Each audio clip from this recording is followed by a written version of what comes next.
Hello viewers and welcome to part 21 of the Clueless Cat Does Final Fantasy XIV story playthrough, as per requested by Twitch viewers. More bad monotalk dialogue incoming. Now, where we left off, just saved Tataru and Alphino, and now we're trying to figure out how to clear the Scion's good name and help Ishgard.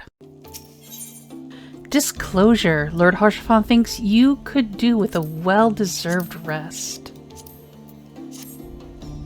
Black chocobos are all well and good, but the true reward for your efforts is the inexoneration of your comrades.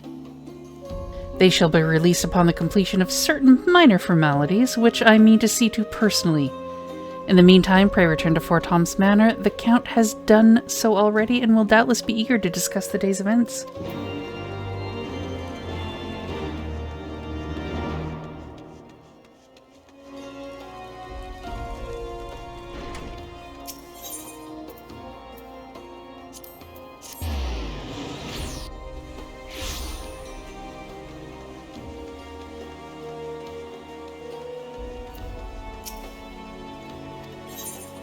Let me in.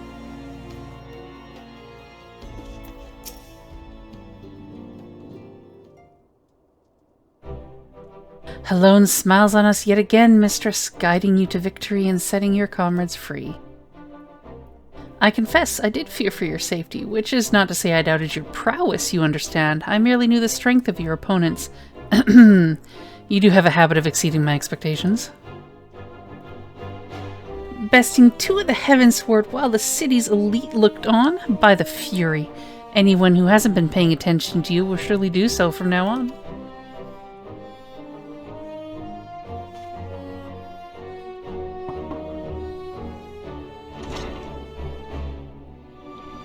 My lord. We have just received a message from the vault. His Eminence, the Archbishop, requests the presence of Mr. Samber. An invitation from the Archbishop? What an honor. A personal summons is indeed a great honor, and given recent events, you would be wise not to delay. Go, Mr. Samber. We shall speak anon. A priest will be waiting for you outside the vault. Identify yourself to him, and he will escort you inside. I don't want to meet with some old man with a tall hat, though.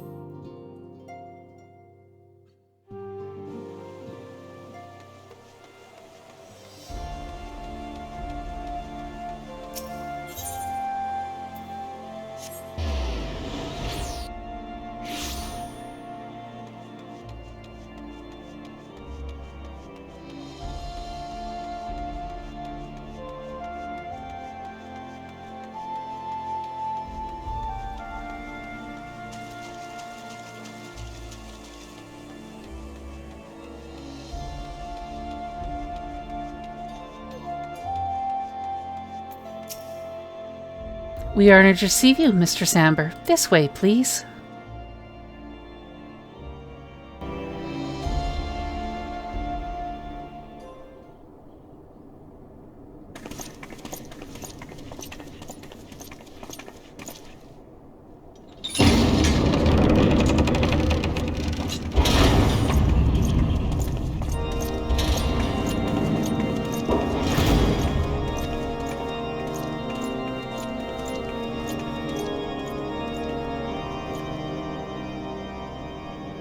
Your Eminence, it is my honor to present to you the Warrior of Light.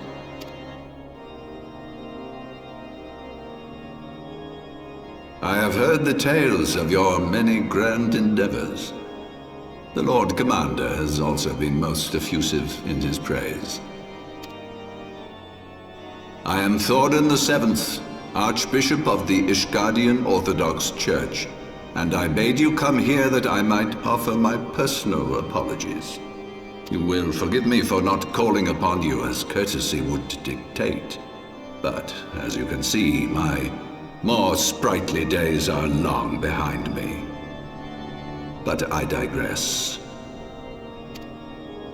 Your companions were wrongly accused of heresy and subjected to gross indignities. This, I am sorry to say, was the result of negligence on the part of our nation's protectors. Negligence born of an excess of zeal. Is that not so, Sir Zephyrin? Yes, Your Eminence. Regrettably, it would appear that we of the Heavens Ward were in receipt of erroneous information. Sir Grinno has ever been headstrong. He pressed charges before the truth had been ascertained, for which I most sincerely apologize. An unfortunate misunderstanding born of an earnest desire to serve Ishgard, but one which should never have occurred. For who could doubt the character of those who bested Shiva and drove the Horde from the steps of faith? Not I. That much is certain.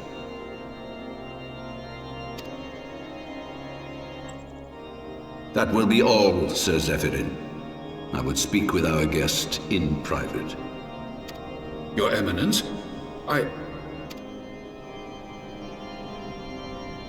GTFO. As you wish, Your Eminence. That will be all for today.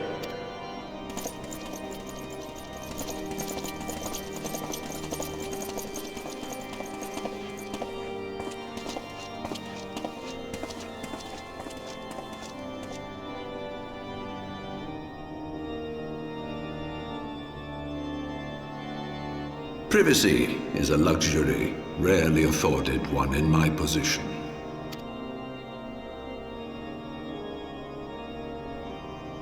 Now tell me, young lady, what do you know of the Ascians? They can't be trusted. Much and more, I shouldn't wonder.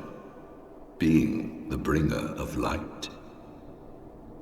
You should know that I myself have met with them. Have entertained them as guests, even. Well, that's a little concerning.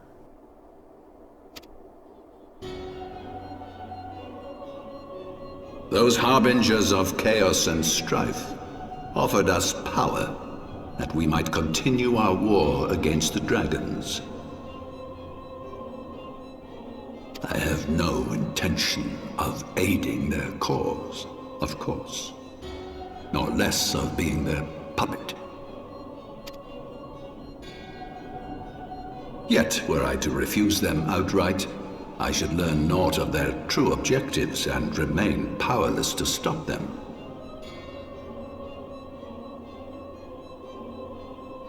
Thus have I hearkened to their words with interest and paid lip service to their beliefs, biding my time and preparing for the inevitable conflict. And why do I tell you this? Because there is naught in this world they fear more than the power of the Warrior of Light. If we are to rid ourselves of these vile interlopers, we must needs work together. With our combined strength, I have faith that we can wrest Eorzea from their grasp and pave the way for a lasting peace. Think on it.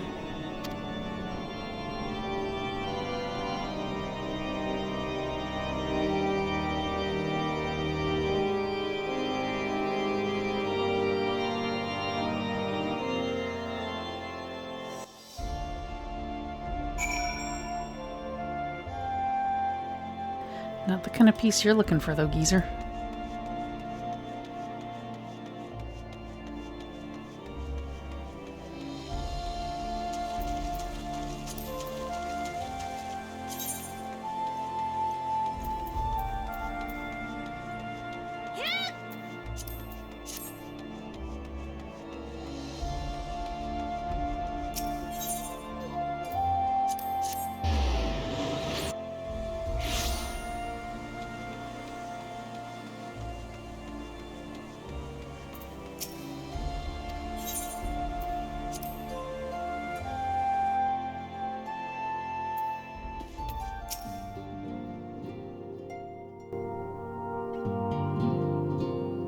There you are! I confess I was more than a little concerned when I learned that you had been summoned to the vault. What did they want with you? Well, well. A formal apology and an admonishment of those responsible. I see my fears were wholly misplaced. By the gods! The Archbishop freely admits to consorting with Ascians. So, their ambitions extend to Ishgard as well. We will have new primals to contend with ere long, of that you may be certain. 'Tis but a matter of time. Yet shorn of the support of our missing allies, what can we realistically hope to achieve? In the midst of all the excitement, I completely forgot to tell you. When I was asking around about the Scions, I heard the most awful rumor. General Raubahn is to be executed for crimes against the Sultanate! If the Flame General dies, we will lose a staunch ally, and the one man capable of holding the Sultana's assassins to account. Lord Orchiphon was wise to counsel restraint, but this business will brook no delay. We cannot permit this execution to take place. We must save Raubahn!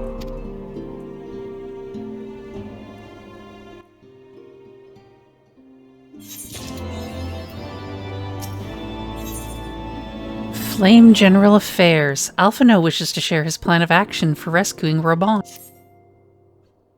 Though the situation calls for urgency, it would avail us little to charge headlong into Ul'dah without a plan. Before we can formulate a plan, however, we must first learn how things stand in the Sultanate, which is why I propose that we visit Limsa Lominsa. Aye, you heard me right. While you were about your altruistic endeavors, I acted as an intermediary in trade negotiations between House Verton and a Lominzam consortium. During said negotiations, an opportunity to send word to the Admiral presented itself, and I duly seized it. I am happy to report that we yet have a stout ally in Limsa. The Admiral has pledged her full cooperation in any effort to rescue Raubahn. Accordingly, I have agreed to meet with her, that we might discuss how best to proceed. Naturally, I told her to expect us both. Your presence never fails to embolden our allies, after all. When you arrive in Limsa Lominsa, make yourself known to Sergeant Xanthil at Bulwark Hall on the lower decks. He will admit you to the bridge. I'm going to Lominsa. Thank God it's not for a party.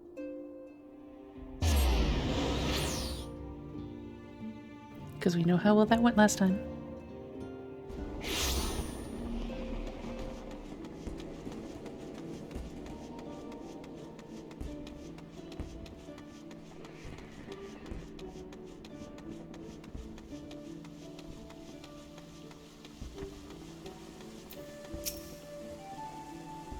The Admiral's been expecting you. Say the word and I will take you to her. Yeah, let's go.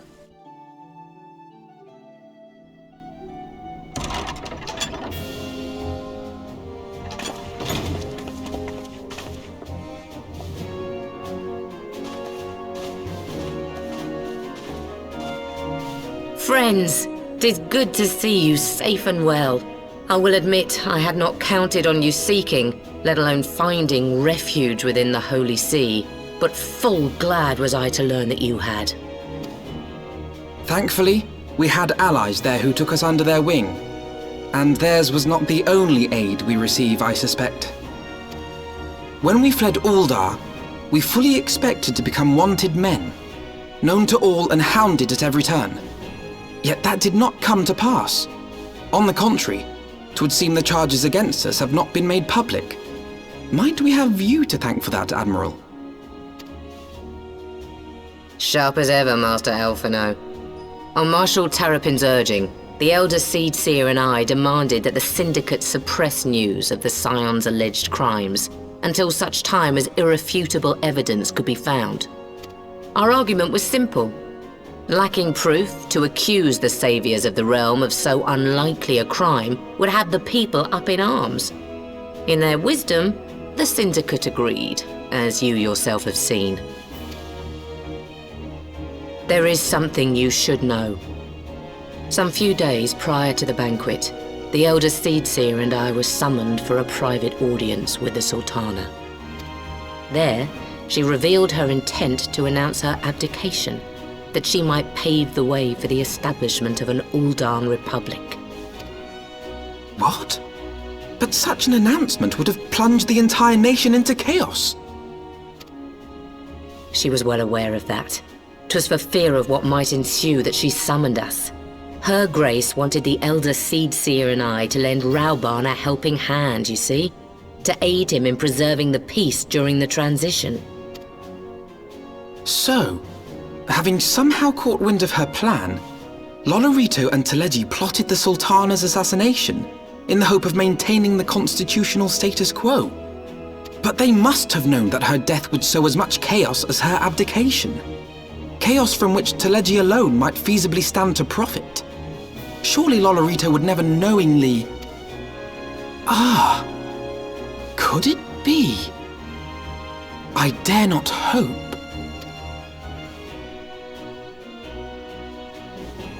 The Uldan authorities have yet to announce the Sultana's passing. To allay any suspicion that may arise from Her Grace's absence, they have issued a statement to the effect that she is presently convalescing from illness. Mayhap they're waiting for a fitting moment to break the news, or mayhap they know of some other reason to delay. Something else has been bothering me, Admiral. I was dismayed to learn that General Raubahn is to be executed. Yet upon hearing the news, I could not help but wonder why he had been kept alive for so long. Pray mistake not my meaning. I am, of course, overjoyed that our friend still draws breath, and that he might yet be saved. But if his enemies truly wished to eliminate him, they could have done so immediately. I see no reason for this delay. Aye, you've struck upon an important point, Master Alphino. Following his capture, Raubahn had been held in the Marasaja pit within Uldar. In recent days, however, he has reportedly been moved to an unknown location. Queerly, 'twas not the brass blades who spirited him away either, but a band of soldiers decked in blue. The Crystal Braves. Aye. If I read the winds aright, the arrangement between Lord Lolorito and the Braves has come under strain. At any rate, if we're to rescue Raubahn, we'll have to find him first. And you'll be glad to hear that I have already entrusted the task to those best able to see it done. Our friends of Doma.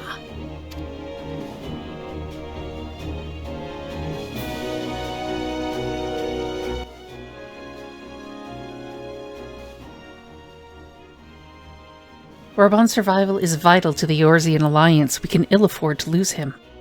But I cannot send troops into Ulda. 'Twould spell the end of the alliance and war, like as not. If there is to be a rescue, it falls to you and yours to attempt it. I would not have it any other way, Admiral. It was I who founded the Crystal Braves, and I who must take responsibility for their actions. Spoken like a true leader, Mr. Alphino. By way of a first step, you should seek out our Doman contact. You will find her among the frontier hands at Revenant's Toll, working in a kitchen.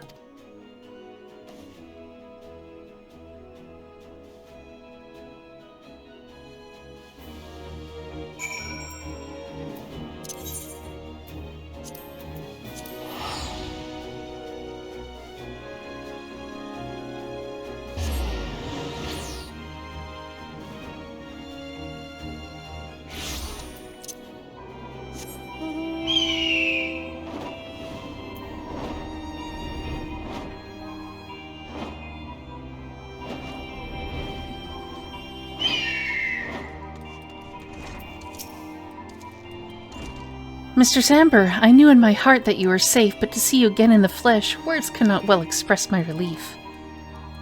Even as the victory feast was taking place, the Crystal Braves turned upon us and took the Rising Stones by force. Amid the chaos, some few of my compatriots and I were able to slip away unnoticed. Since then, we have remained in Revenant's Toll, keeping watch over the mutineers while awaiting your return. You have done well by us, and we Domans do not soon forget our debts. We swear to do all within our power to aid you. In search of Raubahn. Sorry, Higiri is eager to assist you. Shortly before you arrived, I received word from Limsa that you were searching for General Raubahn. As the Admiral will have informed you, he was recently moved from his cell in the Masaraja pit. At the same juncture, Yuyuhas and the 3rd unit were observed leaving the Rising Stones. This can be no simple coincidence. Their purpose, we believe, is to escort the Flame General to the scene of his execution.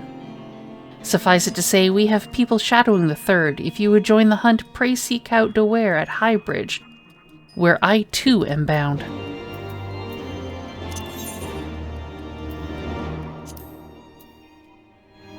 That would be Camp Drybone.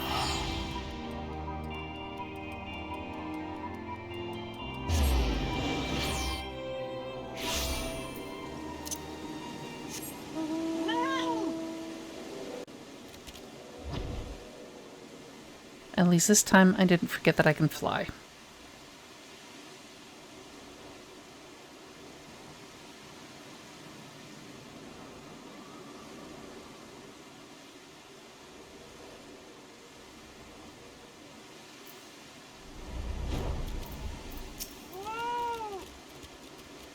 I have been expecting you. Time is of the essence, so I shall be direct. Yuyuhas and his men are bound for Halatali. We believe that this is where they intend to carry out the execution. Hozan is presently keeping watch over the entrance. Let us make haste and join him.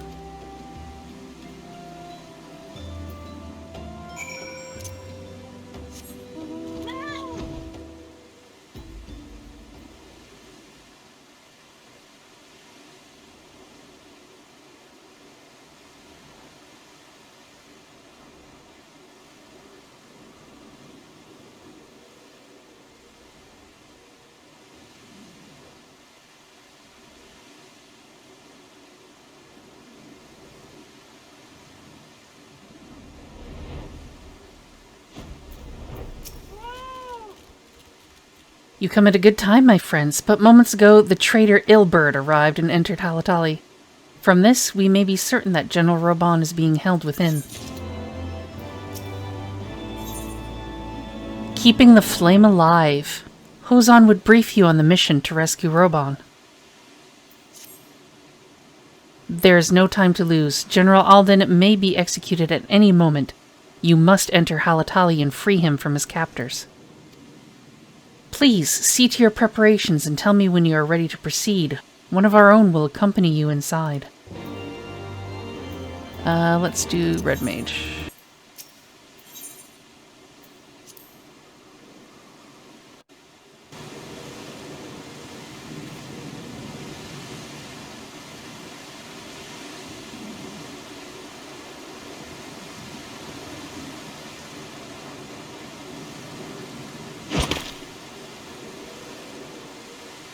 Giddy. Pray, forgive me my lateness. Lady Ugiri! Master Alphino, I am pleased to see that the light of resolve shines in your eyes once more. Ah, yes. How pathetic I must have seemed to you when we last met. I am ashamed to record it. For a time I was well and truly lost. But with the aid of my comrades, I have since refound my purpose, and I shall take care not to misplace it again. Since your escape from Ulda, my fellow shinobi and I have shadowed the Crystal Braves every step, in hopes of learning the Scion's whereabouts. Regrettably, our investigation has yet to yield any useful information. Pray, forgive us. You need not apologize, my lady. We are grateful for all that you have done on our behalf. Besides, Raubahn is no less a friend, and we cannot well abandon him to his fate. Clearly this cutscene was not meant to have her hair moving. Hozan, the 3 of us shall attend to the Flame General's rescue. Pray, draw away the guards by the entrance. Take Dowade and Higiri with you.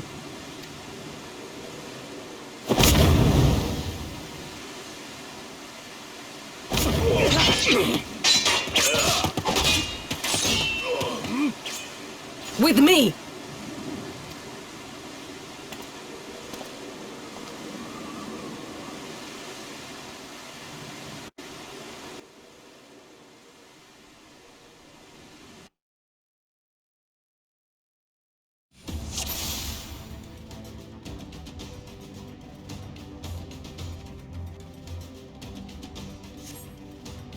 Not a soul from the Colosseum to be seen. This bodes ill. Take the lead, Amber. I shall follow close upon you.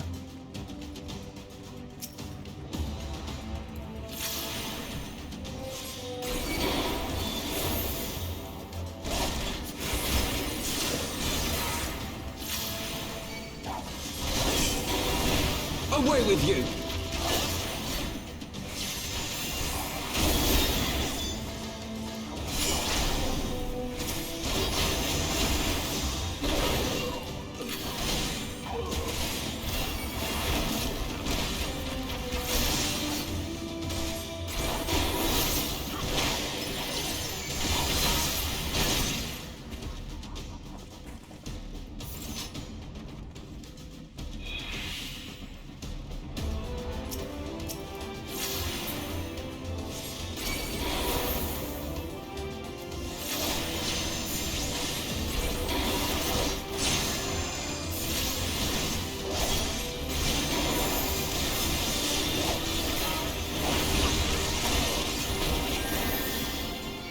Leave this to me.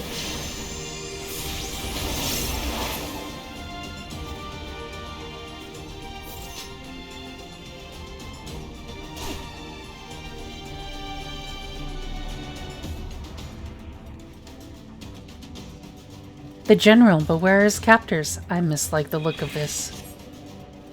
General. You came.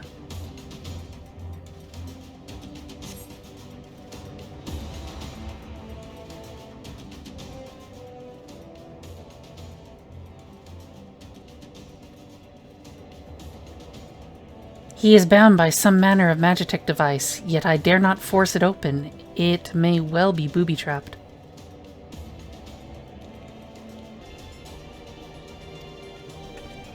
I have heard of such devices. The Crystal Braves will possess the key. Let us split up and look for it.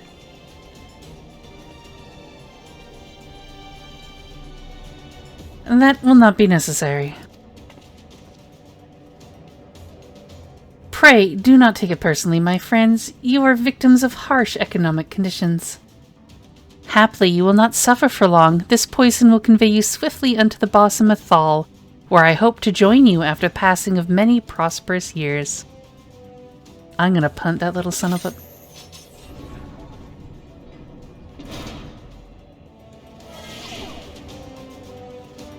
Now we're timed. Farewell, friends. Oh, and do try to relax. They tell me struggling only makes it worse. Confound it, the mist stifles my healing. Leave me. Save yourself. We cannot let them escape. Amber, force the gate. We have to go through, kill everyone, destroy devices, get keys.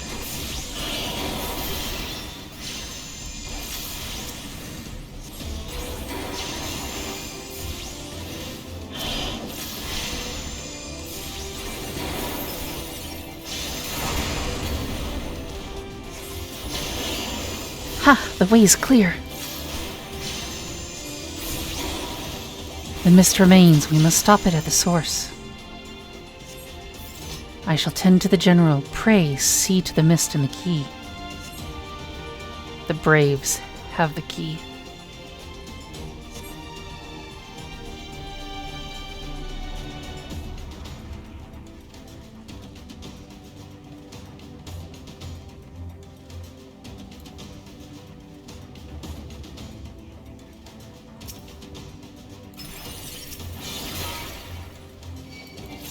Have to kill the jelly as you go, or Alphino gets stuck up on attacking them, not follow you.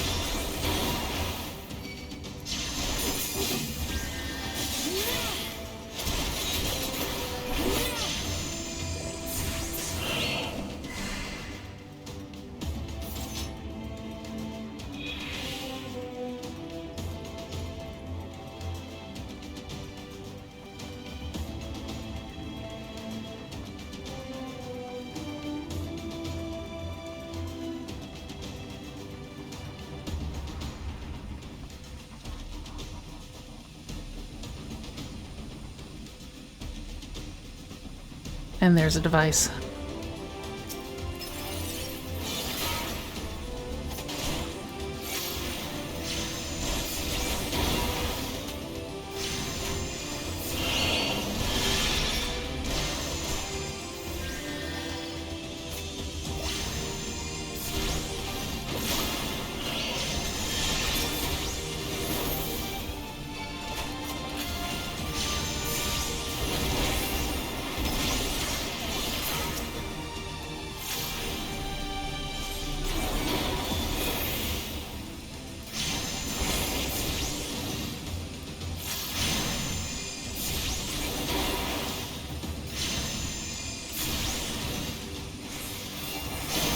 This will make it so we don't have to worry about the poison.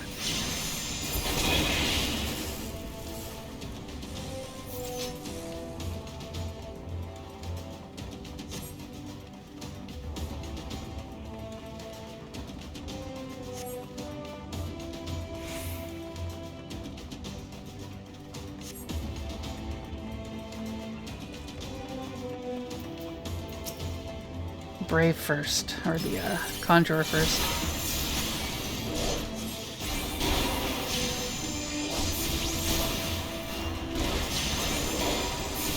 No healing for you. I want to kill the archer next.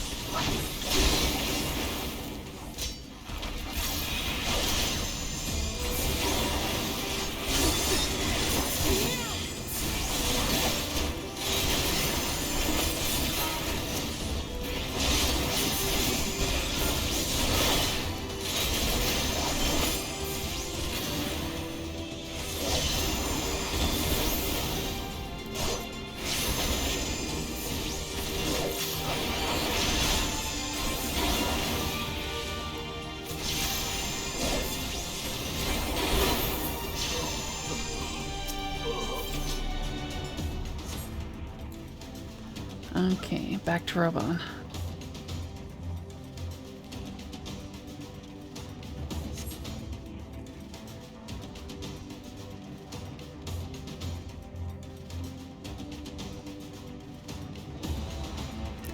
At least one saving grace is that there are no enemies on the way back to Raubahn.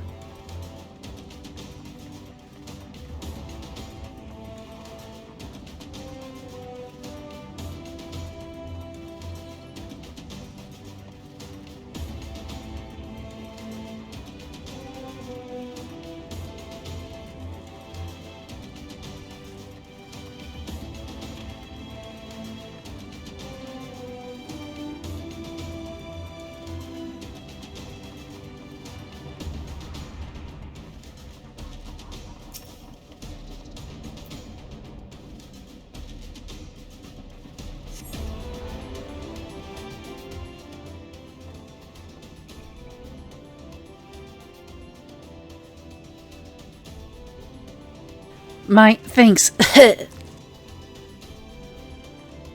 Slowly, General, you are yet weak from your ordeal. Nevertheless, we must quit this place.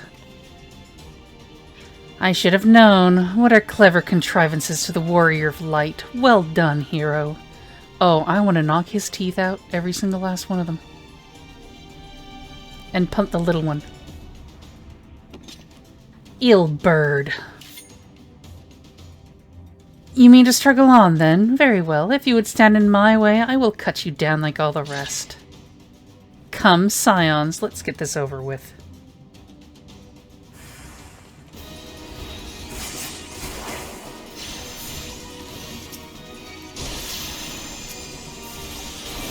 Whenever he jumps to an arena, run to him, because he's gonna do something bad.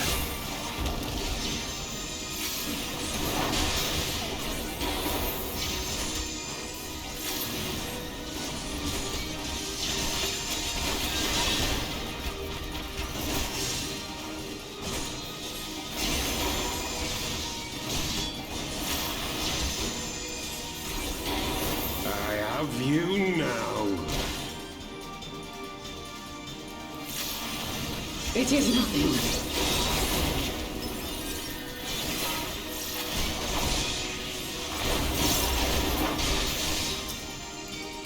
We're not finished yet.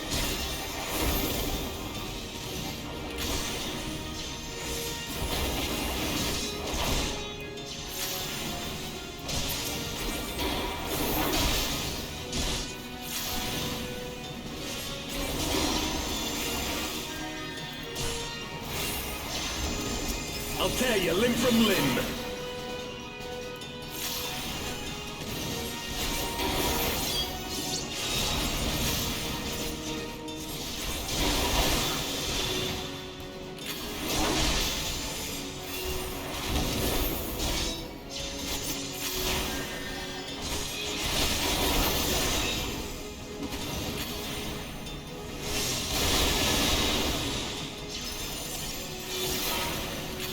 For Alamigo!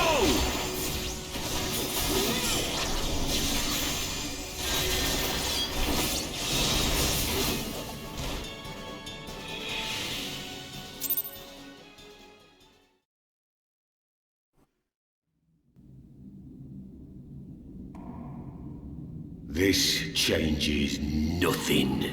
Yeah, I know, we'll kill you later. It is over, Ilberd. Lay down your arms and surrender yourself to justice. Justice? Justice for what exactly? 'Twas not I who assassinated the Sultana, boy. Ere we debate who is responsible for the assassination, I would ask whether an assassination took place at all. Oh, clever little shite. If you think you fight for justice, lass, you best wake up. The truth is, you fight for whoever bloody well tells you to. Can you not see you're being used? By the Scions, the City-States, even the Crystal Braves.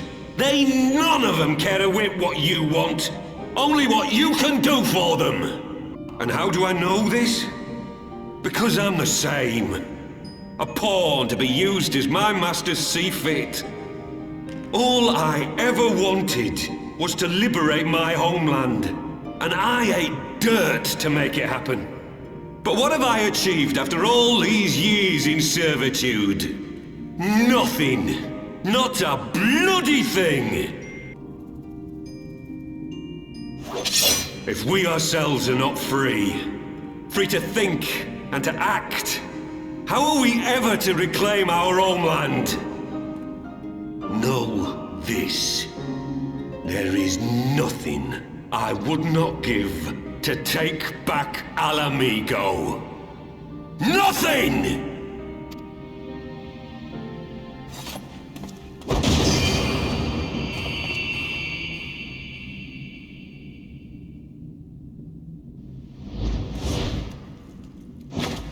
You'll not get away!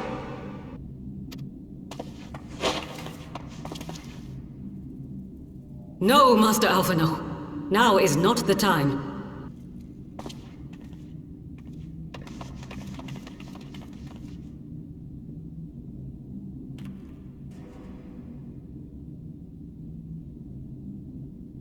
I'm but a cripple and a fool.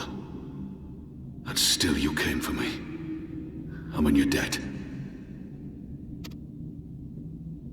We are all of us fools of fate, General. But even fools have a part to play.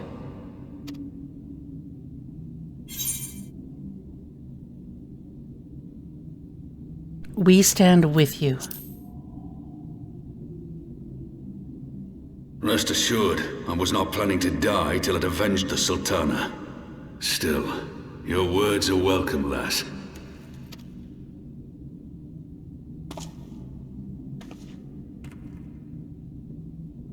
Know this, Ilberd. There is nothing I would not give to see you pay for what you've done. My wealth, my arm, my life. Nothing. General, are you aware that Lord Olorito has yet to announce the Sultana's death to the public? What? No. No, I was not aware of that, nor of anything else outside my cell. 'Tis passing strange, though. I assumed the bastard would make it known at the first opportunity, and set about tearing down the Sultanate.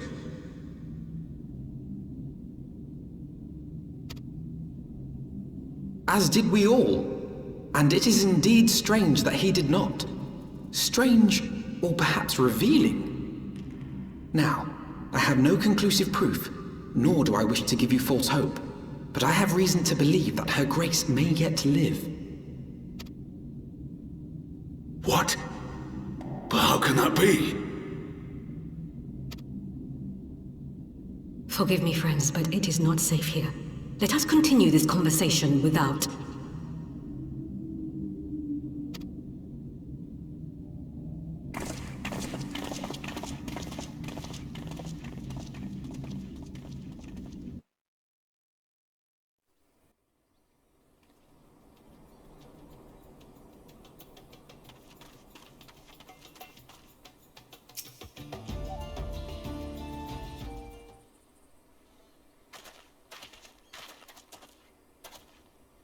The General is safe. What news without?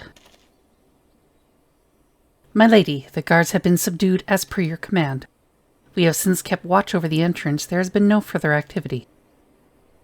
The Nilbert and his minions have fled via some other egress. Scour the perimeter for signs of their passing. At once, my lady.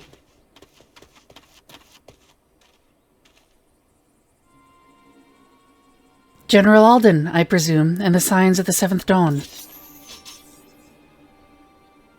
Who are you? Identify yourself. Pray, do not be alarmed. My mistress is a friend, and I come bearing a message of goodwill. For your own safety, she bade me direct your steps to the Waking Sands. Know that Master Ranger awaits you there, along with others sympathetic to your cause. This is no ruse, I assure you. General Alden, if you will come with me, I have prepared a carriage that you may travel in comfort, safe from prying eyes.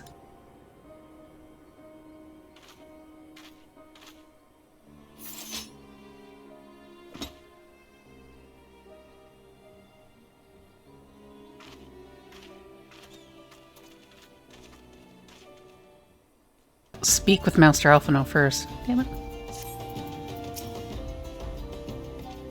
I have spoken with Ariange via Link Pearl. He confirms the man's story. Raubahn is in safe hands. Let us make our way to Vesper Bay. Okay, now pray return to the Wake and Bloody Sands.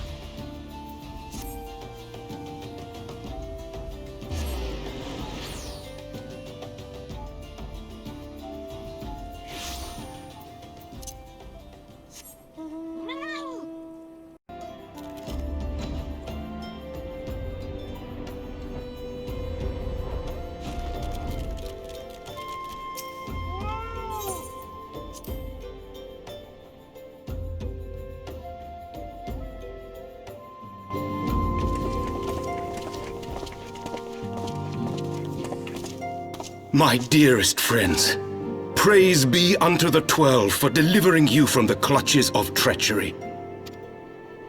Father! Pippin! My son! And Master Papashan besides! Forgive me, Father. I should have been at Her Grace's side. Save your tears. The Sultana yet lives. You! It was I who arranged this gathering. And judging by your perplexed expressions, it would seem introductions are in order. I am Dulala, head of the Order of Noldthal, and member of the Syndicate.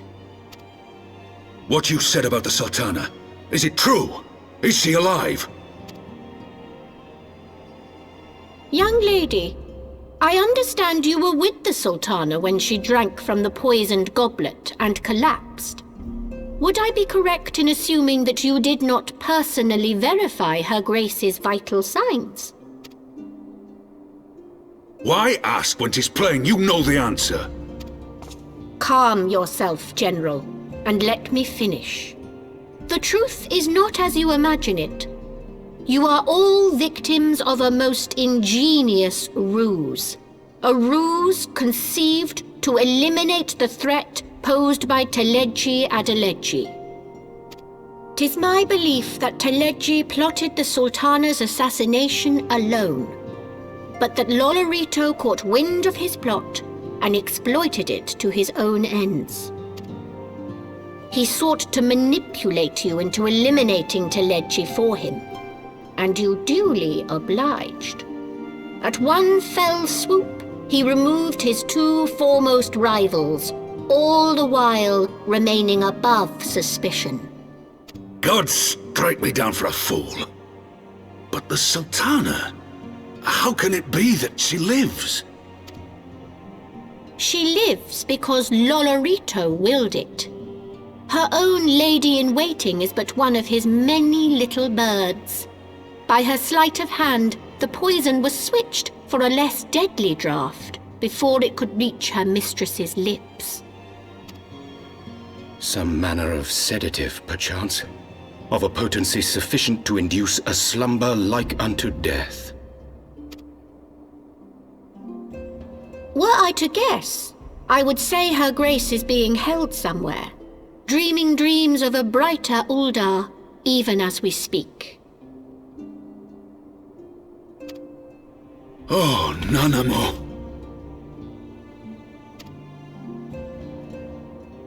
I will never forgive Lolorito for his part in this. Though Lolorito's hands are far from clean, they did pluck her grace from the jaws of death. That must count for something. And though one may call the man's methods into question, it cannot be denied that he knows the value of stability, to the very gill, like as not. He craves power, 'tis true, but he has no desire to depose the Sultana.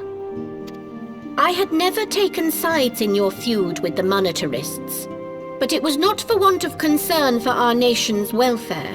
Indeed, 'twas out of the desire to see order restored that I furnished your Far Eastern friends with information, and arranged this gathering.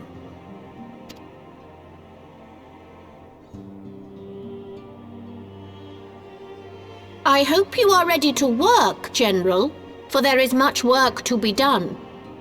Our first priority must be to bring matters back into balance. Lest you forget Her Grace's words, the true wealth of Uldar lies in the health, happiness, and hopes of her people. As for the more worldly kind of wealth, I am content to let Lolorito help himself to whatever Teledji Adeledji left behind. You, meanwhile, must do that which you alone can do. Rescue Her Grace and take your place at her side once more, for her sake and that of our nation.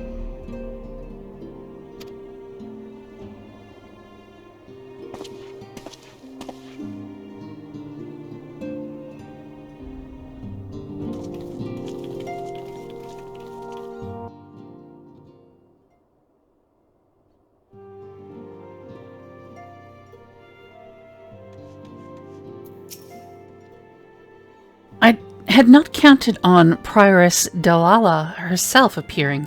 In my defense, my suspicions regarding the Sultana prove more prescient. Much remains to be done, but in rescuing Raubahn, we have taken a vital step towards resolving matters in Uldar. We couldn't have done it without you, Amber. Thank you.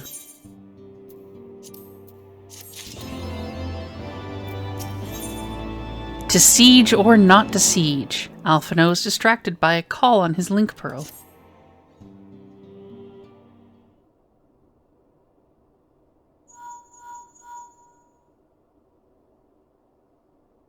Tataru? Yes, General Raubahn is now in safe hands. What? Another assault? Very well, we shall return at once. Pray notify the Count of our coming. It would seem we face another crisis. The Dravanians are preparing to resume their siege of the Holy See. Though I am loath to abandon the Sultana to her fate, we lack the necessary evidence to act upon Dulala's claims. That being the case, I propose we leave Marshal Tarapun and the others to investigate and return with all haste to Ishgard. Okay.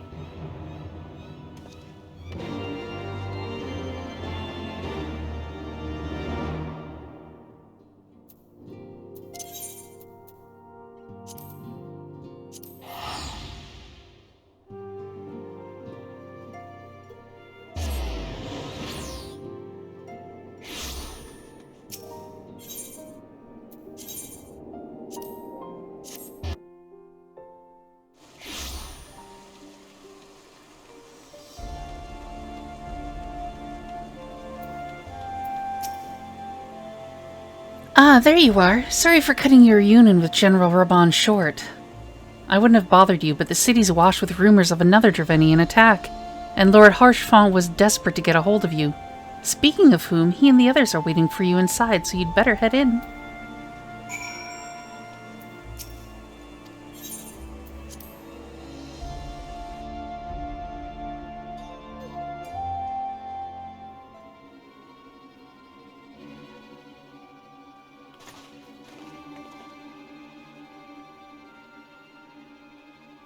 My friend, I thank you for answering our call with such alacrity, as I am sure you are now aware the Dravanians are once more gathering for war.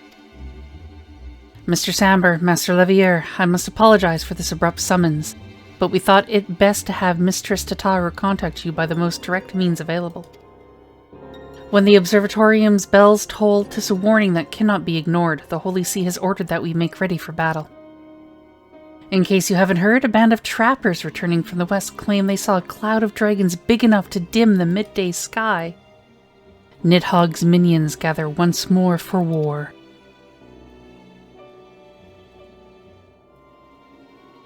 But I would not have you take up arms in another of our conflicts. When first you came to Ishgard, I offered you my protection. If I cannot ensure your safety here, I cannot well accept your aid, much less ask for it. Scions of the Seventh Dawn, you are faced with a choice: to remain in a besieged Ishgard or seek sanctuary elsewhere. I would not presume to influence your decision, but I must ask that you make it swiftly, lest our enemies force your hand.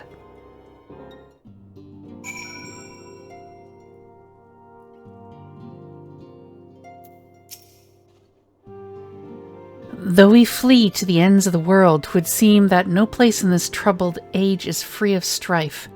Once more the horde descends upon Ishgard, and once more her weary defenders must take up spear and bow. The Count would have us seek shelter from the storm, but I, for one, grow tired of running. If we are to shine the light of dawn, we must do so in the sight of our fellow man, not hunkered in a hole. What say you, Amber? I would stay and fight. Let's beat the shit out of something. Then fight we shall. Let it never be said that we abandon our allies in their hour of need.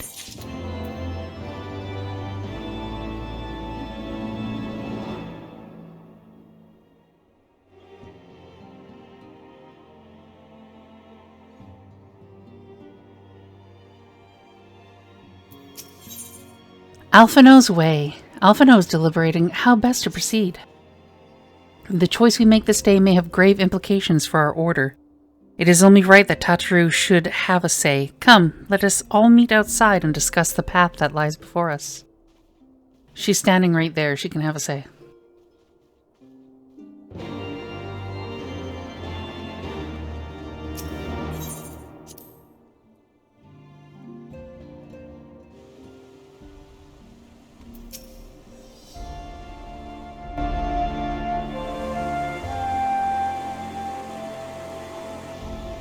Ishgard cannot well endure another assault.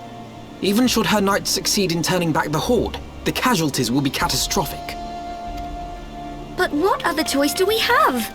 It's not like we can talk it over with them. Dragons and men aren't exactly on speaking terms. With certain notable exceptions.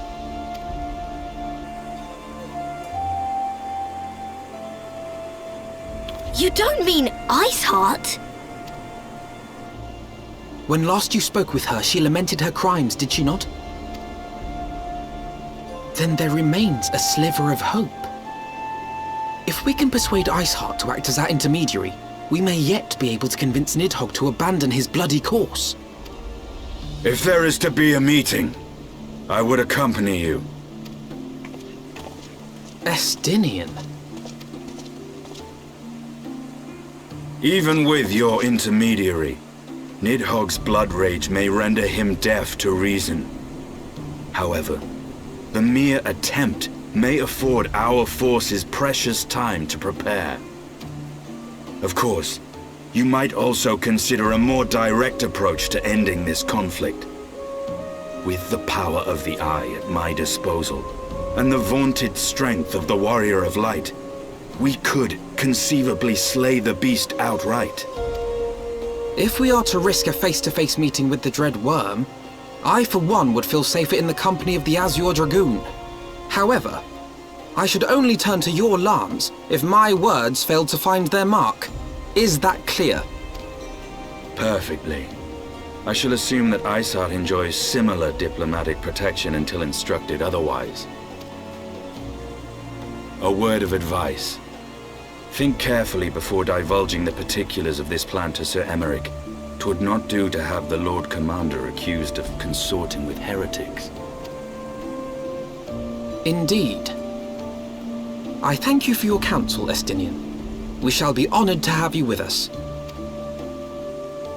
I am glad to be of service. No, he just wants to kill Nidhogg.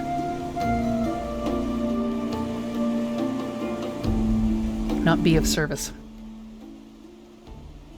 We have chosen a difficult road, yet even should we succeed in winning Iceheart to our cause, our plans for parlay will swiftly come to naught should the Holy See decide to strike first against the Horde. We must petition the Lord Commander's aid ere we set forth. I only hope that Sir Emmerich will be willing to muzzle Ishgard's forces on the strength of our vague assurances. Tatru, I would ask that you remain at Forton Manor and inform the Count of our decision. Tell him that signs of the Seventh Dawn mean to do all in their power to ensure that Ishgard and her people survive. Yes, sir.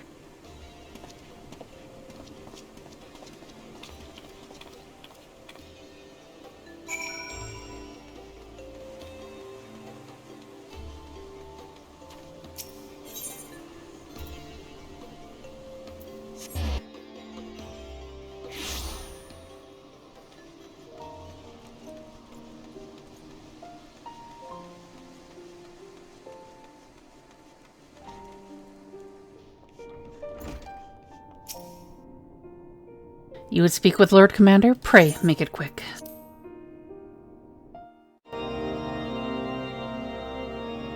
I want the defenses of the Outer Ward rechecked. See to it that the ballistas are in good repair and supplied with enough ammunition for a prolonged siege. At once, my lord.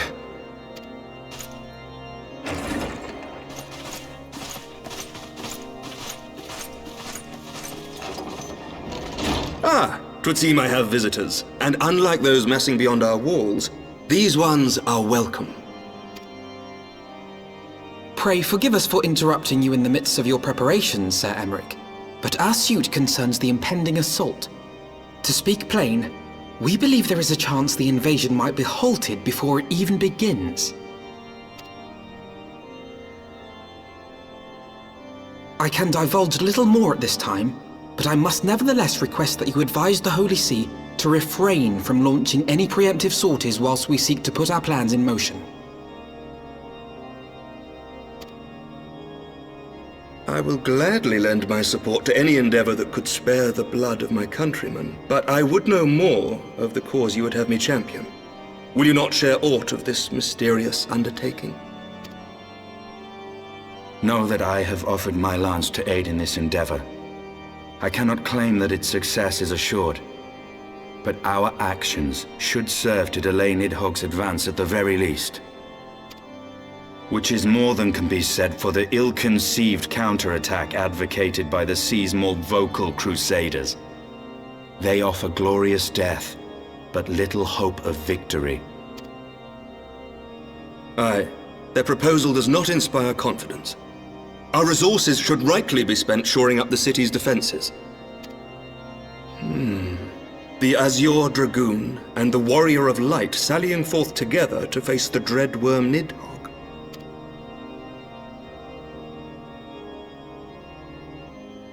I must admit the mere thought of it does much to dispel my misgivings. Go then, carry out your plan. I shall do what I can for you within the Holy See.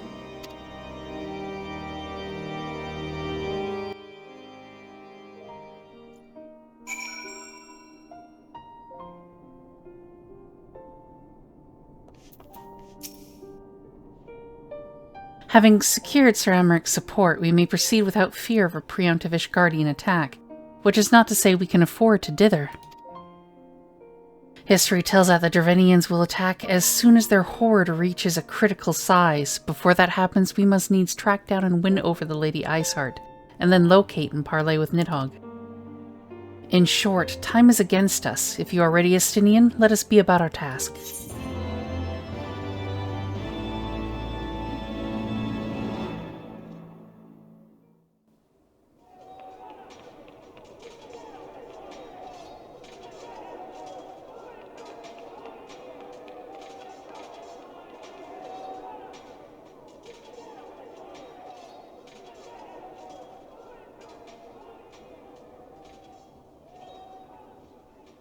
Such commotion. Yes, Your Eminence. The bells of the observatorium warn of our enemy's approach. So, the dragons are coming. Let them come, in their hundreds and their thousands. With the divine blade in our hands, we shall rend their flesh and drown the heretics in their master's blood. Even Nidhogg and his foul brood shall be powerless to resist us. And when we have rid the world of their pestilence, we shall turn our attention to our Ascian allies. See that they are suitably rewarded for their invaluable assistance. If I may, Your Eminence, the Paragons wield powers strange and unknowable. Can we be certain that they will not see through our deception?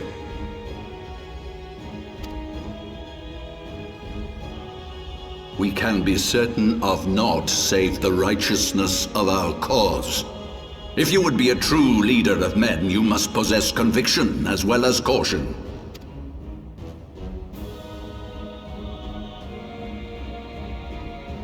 We seek to excise the root of an evil that has blighted us for 1,000 years. The risk is worth the reward. And what of Estinien and this warrior of light? They have plans of their own. Leave them to their purpose.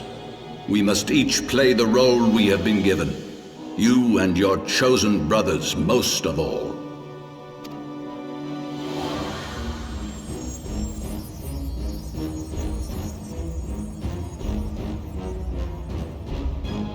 For the glory of King Sohm.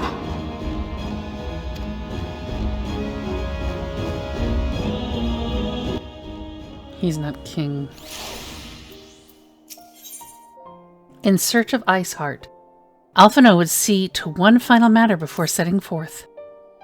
Before we set forth, we must needs inform Tataru of our plans. Then I shall wait you at Saint Renat's forum. Tell your friend we may be some time. The road ye have chosen is neither short nor easy. Of that I need no reminding. Come, Amber, let us head back to Fort Tom's Manor.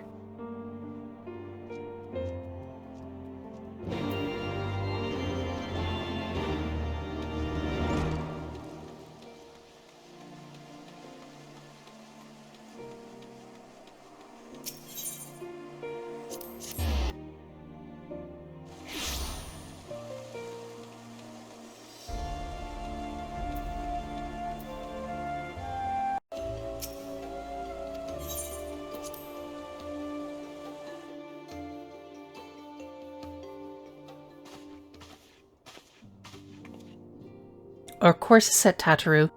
Maybe sometime before Amber and I return to Ishgard. Unless, of course, I teleport here. Well, just you be careful, alright? Oh, and don't worry about me. I'll be busy listening out for news of our lost friends. If anyone can find them, it is you, Tataru. Farewell for now. Oh, before you go, you must put this on, Alphino. I made it specially.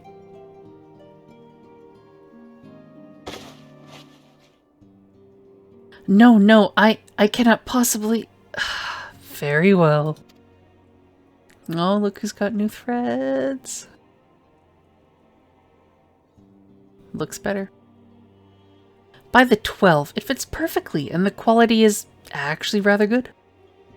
I'm glad you like it. I've been practicing my needlework while I listen to rumors and the like. A good receptionist is always learning new skills. My thanks, Tataru. Whatever else awaits me upon the road, I shall not fear the cold. 'Twas the least I can do. Now, I must be getting back to the tavern, or I'll never catch up with all the gossip. Best luck on your journey.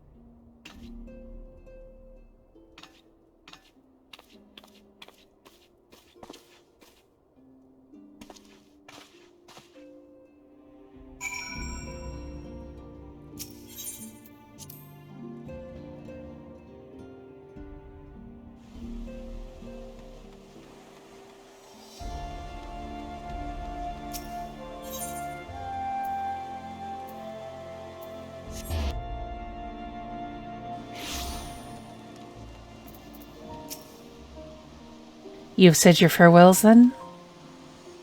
Aye, we are ready to depart. I suggest we begin our search for Lady Iceheart without delay. Very well, but she will prove an elusive quarry. Where do you intend to start looking? In the absence of any fresh intelligence on Ysael's movements, I propose we pick up the trail where she was encountered last. The Curthis Western Highlands. Let us speak with Sir Redwold, was it? As the commander of Falcon's Nest, it is like that he knows if any heretic activity has been reported in the area.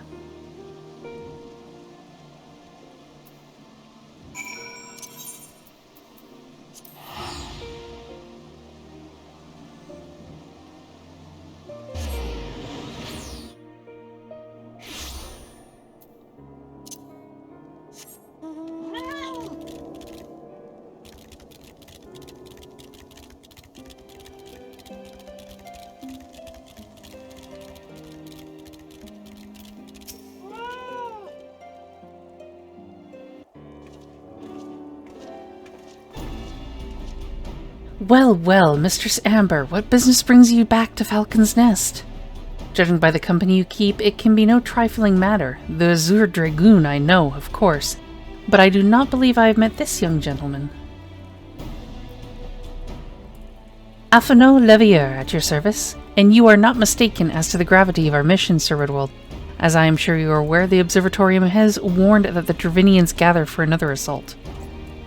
We believe there may be a way to avert the coming conflict, but only if we can find the elusive Lady Iceheart. Thus have we come to Falcon's Nest in the hope of acquiring the latest intelligence on heretics moving. I see. Then you would be best served by speaking directly to my men. A patrol is due to return from its sweep of the surrounding lands at any moment. You may also wish to question the knights assigned to pick over the remains of the heretic refuge at Gorgon Mills. 'Tis possible they have unearthed information that could be of use to you. Mr. Amber knows well the place I speak of, for it was she who first discovered it. Let us divide our forces then. I will stay and await the return of the patrol, while the two of you visit the refuge. When I have completed my inquiries, I will join you there.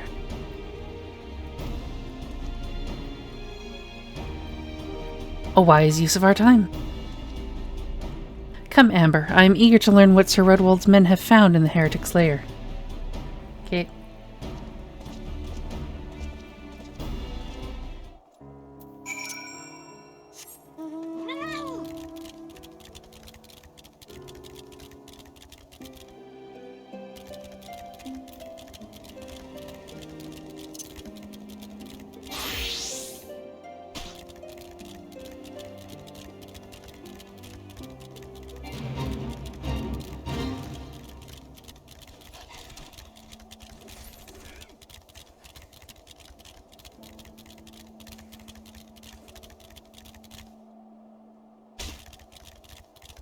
Normally at this time you would be running around clicking your Aether Compass to try and learn how to fly, but I'm going to be doing that separately, I think.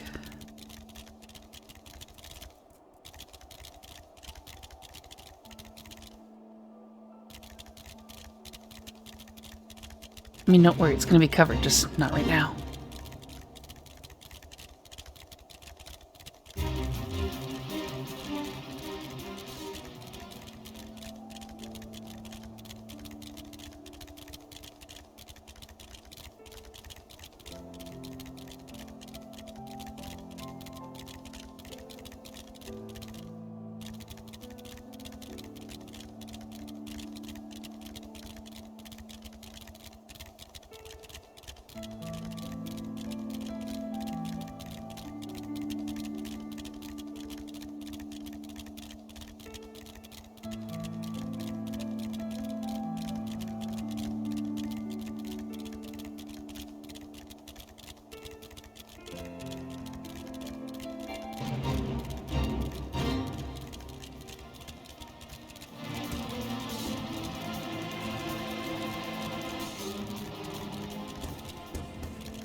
Mr. Samber, our findings, you say? Well, there is something of a tale there.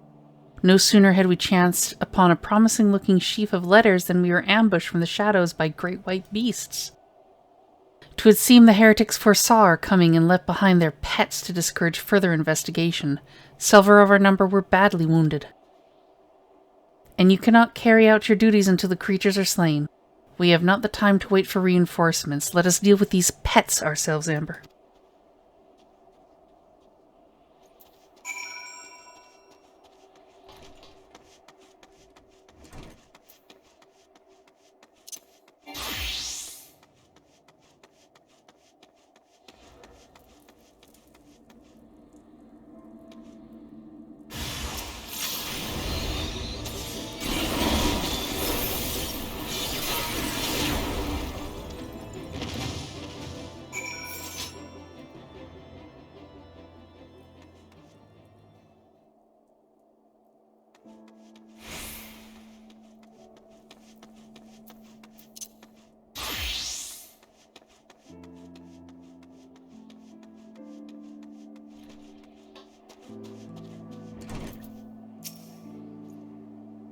The beasts are slain then? My thanks, Mr. Samber.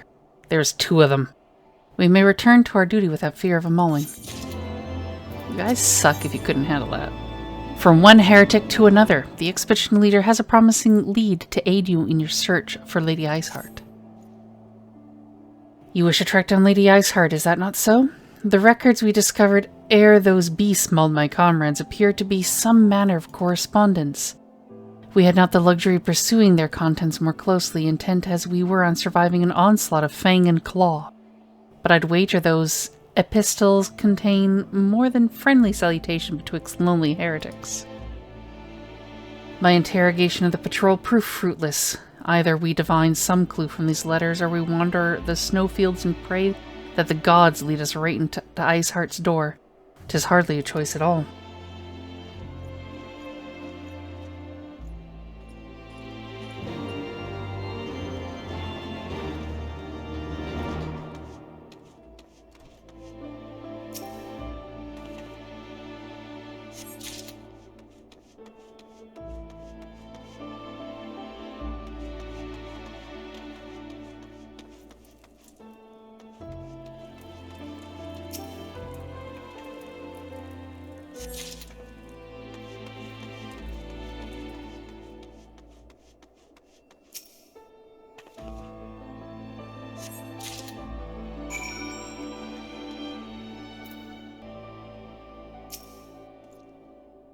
Have you recovered much of the heretic's correspondence?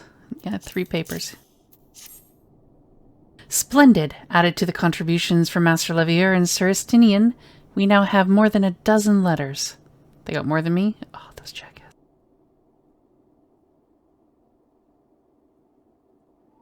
What have we here, then? Every one of these pages is of a record of the dealings betwixt the Gorgon Mills heretics and their fellows in the XIV amphitheater. There are requests for foodstuffs, clothing, and all manner of provisions. Iceheart's followers must yet inhabit the ruins we had thought abandoned.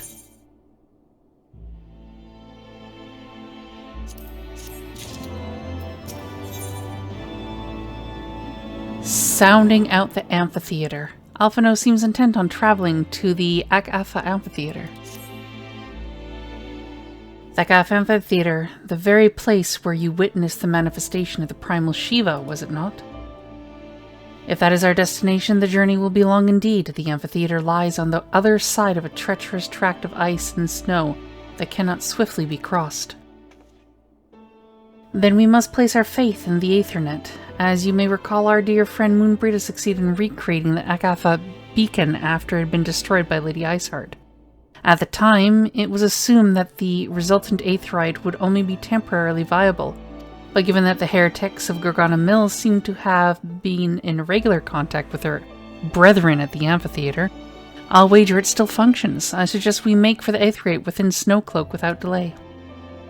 Correct me if I am wrong, Estinien, but in the course of mapping the Snowcloak tunnel system, a passage was discovered leading out into the western highlands, was it not?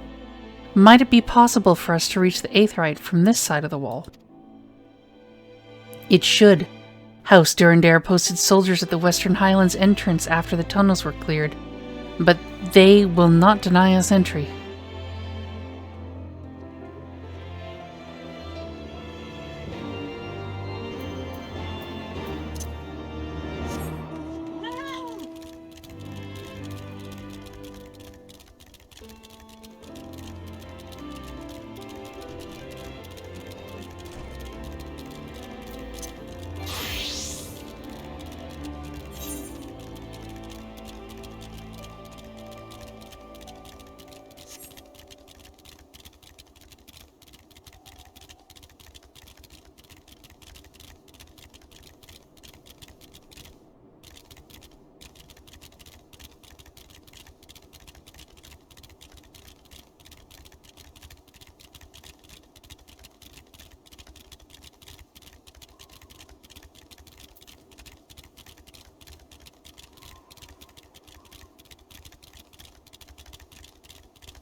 No, it's up above or down below? Down below.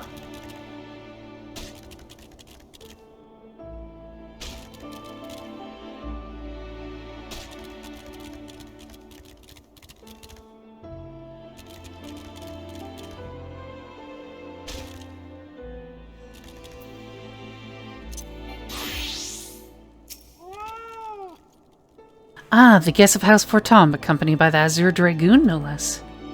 I cannot imagine what brought you out this far, but you are welcome to enter the tunnels if that is your will. Assuming that Akafa beacon still functions, and we must pray to the 12 it does, we shall arrive at our destination in mere moments. Though I do not expect to be greeted by the primal Shiva, we should nevertheless be prepared for a frosty reception.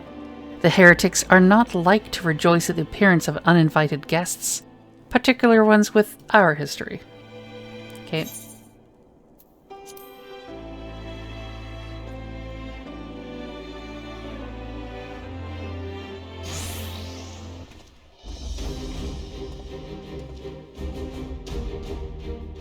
An impressive structure. I wonder how many ages it has endured.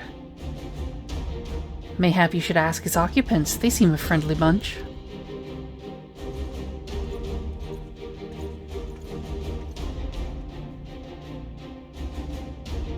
Dogs of Ishgard. Is it not enough that you banish our beloved saint? Will you not be satisfied until the ice is slick with the last drops of our blood? State your weapons. We come under the flag of parlay. We wish only to speak with your mistress, that we might broker a peace. Do you think us fools, boy? It will take more than honeyed words to earn our trust. You walk with a dragon slayer, and we know all too well what he is capable of. My reputation precedes me. They give us little choice. Come, brothers, may dragon wings bear us to victory.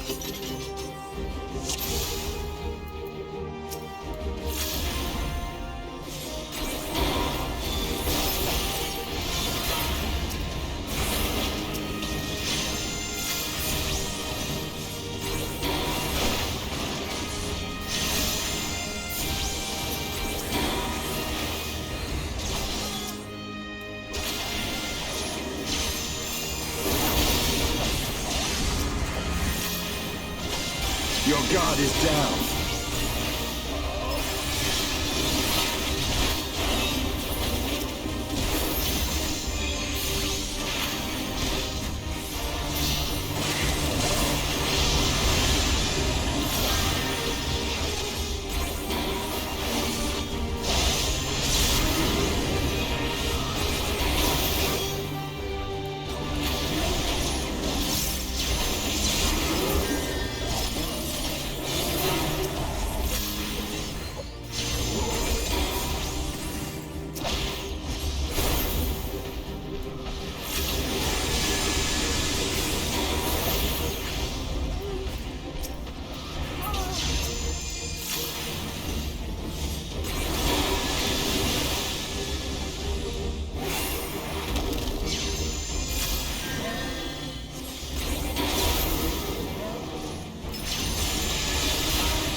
Focus. Release!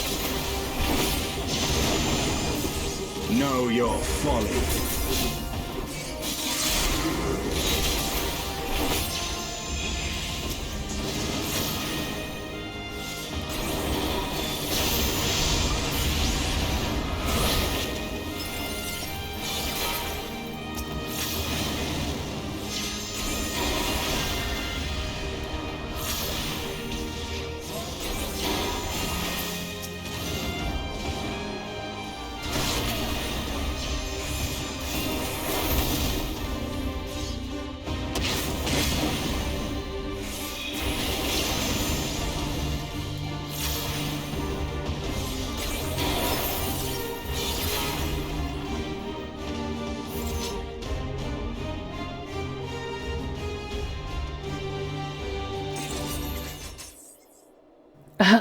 They fight like demons. 'Tis death to remain.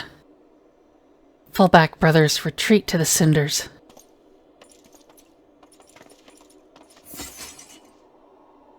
I see no sign of Lady Iceheart. Would that we could have questioned one of them. What would you ask that we do not already know? They make for the cinders, and so must we. Even should an ambush await us, 'tis certain there will be more heretics to question. The cinders, you say? I confess the name is unknown to me. Mayhap you would be so good as to enlighten us, Estinien. I suspect is the heretic's way of referring to the Dreaming Dragon, an island of sorts found in the midst of the frozen lake of Ashpool. Some 500 years past, 'tis told that the Azure Dragoon of the age fought a dragon of titanic proportions. After a savage struggle, the mighty creature was weakened unto the point of death and forced into a magic slumber by an entire chapter of the Holy Sea sorcerers. Ere long, a rain of ash and cinders did begin to fall upon the sleeping serpent's motionless form, covering the creature at length in a shroud of grey. Of course, a thick layer of ice has since formed on top of it, but you may be sure I speak true. A fascinating tale. We should make haste to this Ashen Isle. Okay.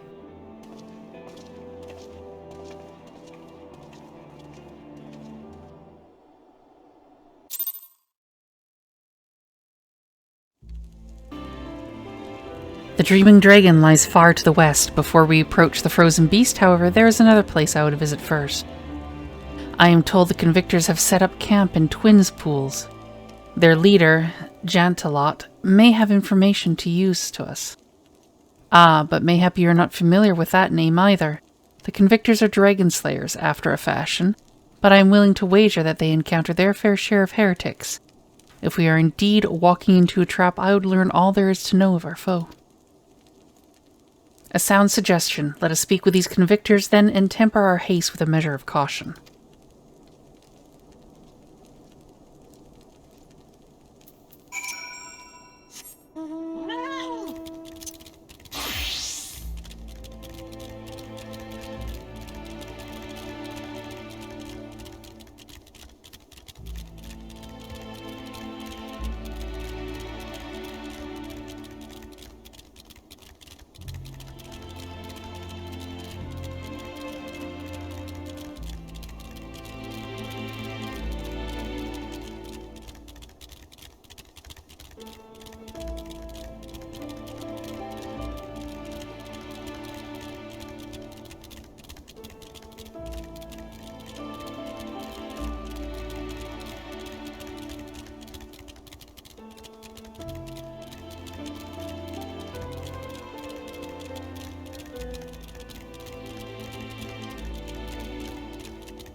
Well, well, what do we have here? Hoping to join the esteemed rakes of the convictors, are we?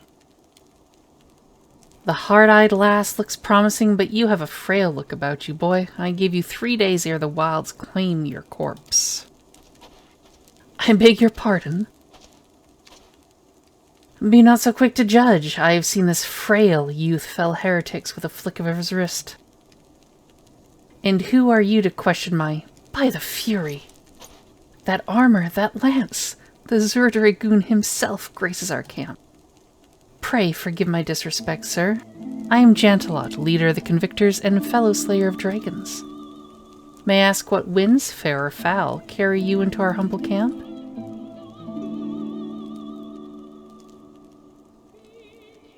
Ah, Lady Iceheart, is it? Aye, I know her by reputation, but I'm afraid I've seen naught of her or her people. That said, my own men can be somewhat lax when it comes to making reports. You may wish to question them yourselves. Thank you, we shall.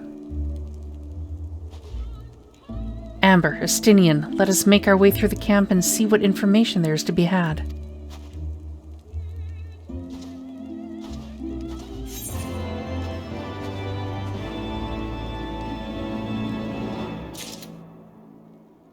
Now for this one, if you see anything with a plus, you want to pick it up if you're actually playing this game, because in these areas that means you'll be able to unlock Aether Currents, which helps you fly.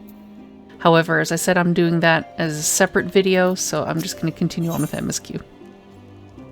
Some of them will unlock if you do certain quests, whether they're off quests or it's usually they're related to the main quests. And I believe there's also a dungeon in this area to do. Camp of the Convictors. Alphino is eager to gather information on the heretics. Surely one of his people will have encountered heretics while out hunting. Pray speak with as many as you can, Amber. Nay, I know of no heretics. Do you honestly expect me to keep track of every retinue, Vermont, and Bertinat that wanders in and out of camp?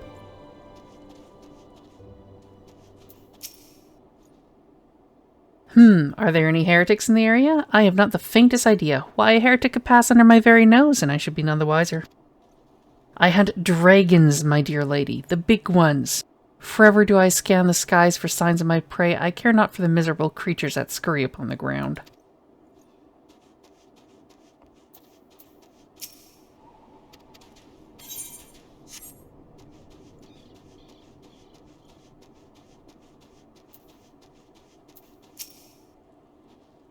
Looking for heretics, you say? Why don't you go and bother Paraquet or someone? I've enough trouble keeping these preening fops fed and clothed as it is. 'Tis no business of mine what folk do with themselves out there in the wilds.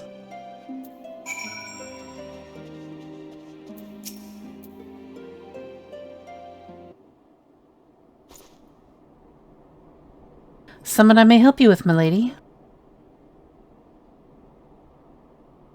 Heretics, is it? Well, I've never seen one myself, but that ain't to say I haven't heard a thing or two.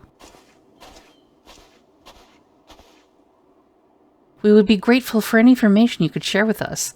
The gods know we've gleaned precious little from talking to the rest of these people. If it please, my lord, I am Paraquet, a soldier by trade, though not much of one, if I'm honest. It weren't for the love of stabbing folk that I took up for the spear, you see. No, it was by order of Sir Jantelot's father. Still, as long as they keep paying me wages, I ain't fussy as to what they have me do. Not everyone's as patient as me, though. Plenty of low-born lads who get pressed into service start grumbling before they've seen their second battle. And once they've got to thinking how unfair it all is, it doesn't take much for the heretics to turn their heads. From what I hear, the simple promise of freedom tends to do it. That may explain how Lady Iceheart was able to expand her following so swiftly. Sad to say, some mates of mine gobbled down the heretics' tripe and asked for seconds. Told me they were off to the Western Highlands to light a signal fire. That's how you let the heretics know you're serious about joining their ranks, apparently. Send up some purple smoke and the bastards come to you. Is that so? Why then, I am minded to start a fire.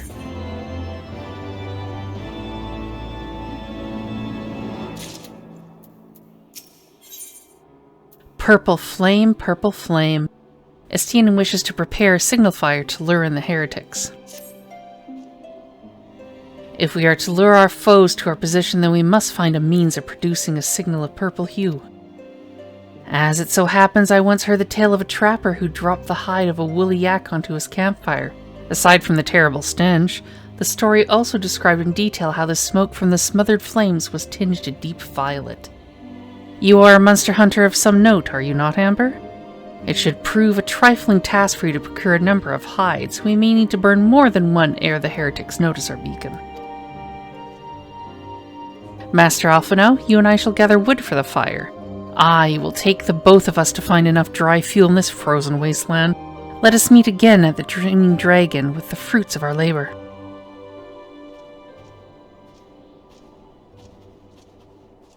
Yeah, good luck there.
I should just keep myself from being attacked.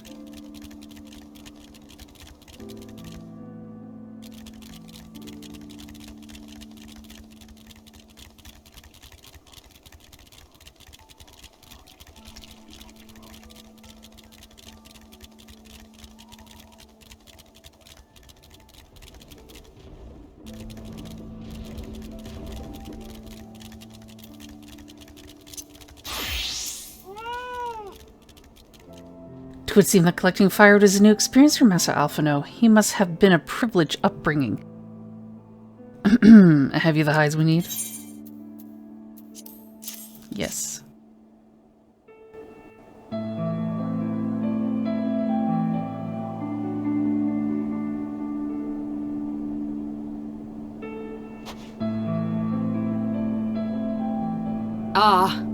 I should have known it would be you.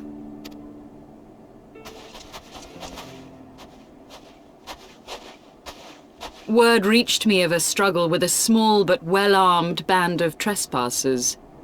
Forgive my comrades their hostility. Few come here uninvited, and fewer still with good intent. Now, tell me why you are here. Well, ultimately we do wish to stop Nidhogg's attack on Ishgard, but we want to speak with her specifically.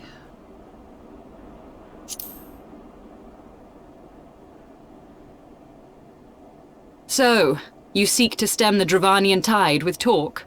A romantic notion. If you but knew the truth, the spark which lit the flames of this animosity, you would understand the futility of your quest. Shall I relate it to you? The sordid history my gift has shown me. That which the Holy See has taken such pains to suppress.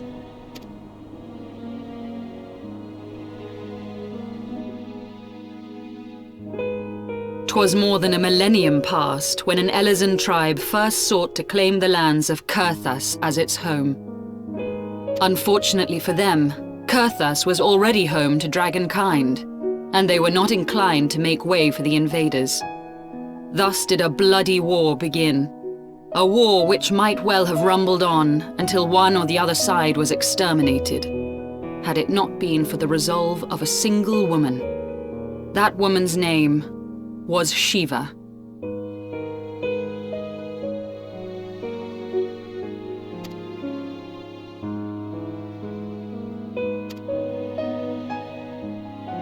While those around her fought and died, she attempted to parley with the dragons, and in so doing discovered them to be possessed of profound intelligence and reason. The great worm, Hraesvelgar, in particular so enchanted Shiva that she found herself growing to love the creature, whom her people considered a monster. In the eyes of a near-immortal dragon, however, the fleeting life of an Elezen is as that of a freshly cut rose.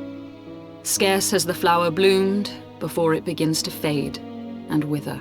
Such melancholy musings plagued Hraesvelgar, who had found in Shiva an unexpected and beloved soulmate. He knew that all too soon, death would snatch her away from him. Unable to bear the thought of their separation, the maid bid the worm consume her, that their spirits might be entwined for eternity.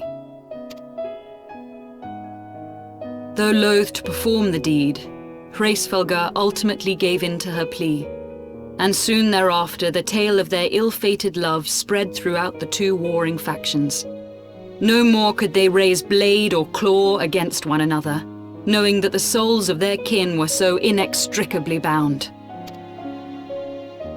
In the days that followed, man and dragon learned to live in harmony, and together built a nation unlike any the world had ever known. For 200 years did this blissful age of peace continue, as it would to this day, had vilest envy not stirred in the hearts of the Elezen. It is said that worms owe their longevity to the boundless reserves of vitality found within their eyes. And 'twas in this belief that a traitorous band of knights deceived their allies of some 2 centuries, and took by force that which they coveted.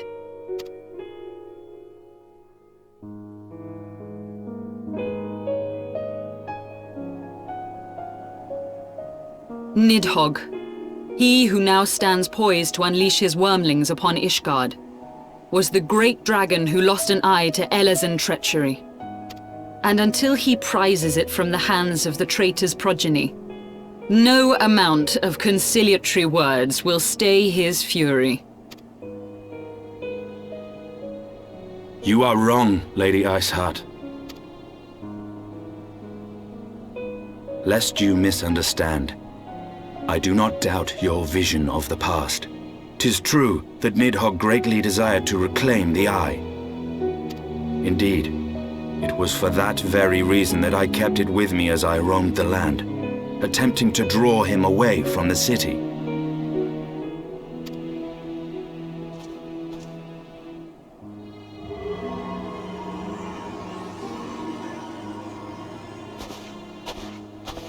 Good gods!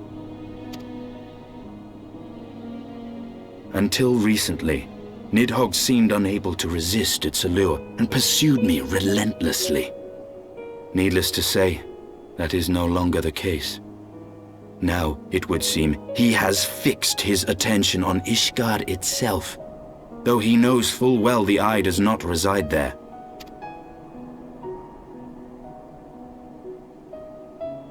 You believe he targets the capital for another reason? I believe reason has all but left him. Through the Eye, I feel much of what Nidhogg feels. The dragon's thirst for vengeance will not be quenched by aught less than a sea of blood.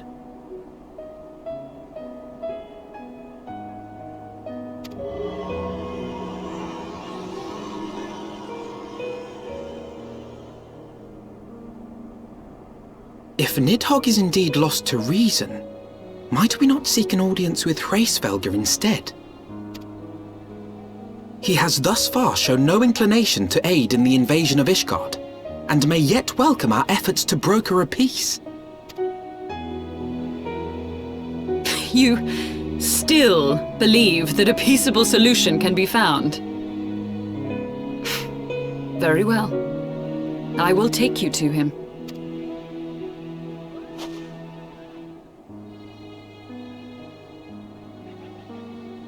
Our road will lead us to Dravania, the homeland of dragonkind. There we shall ascend unto the clouds, where Hraesvelga resides.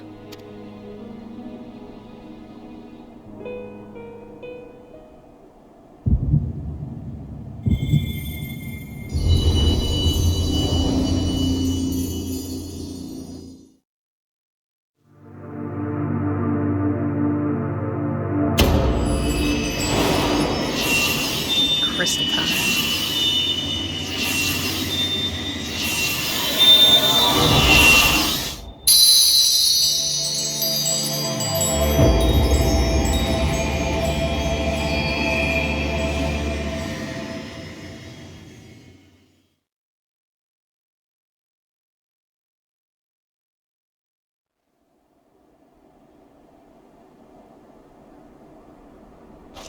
Is aught amiss, my friend? I sense the many battles are beginning to take their toll. Rest a while, and should you lose sight of us, Dravania lies beyond the mountains to the west.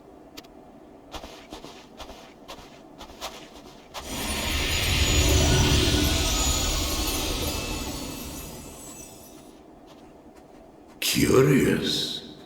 The vestiges of thy mistress's blessing are not as faint as once they were. Thy will to succeed grants thee unusual fortitude. But will it be enough?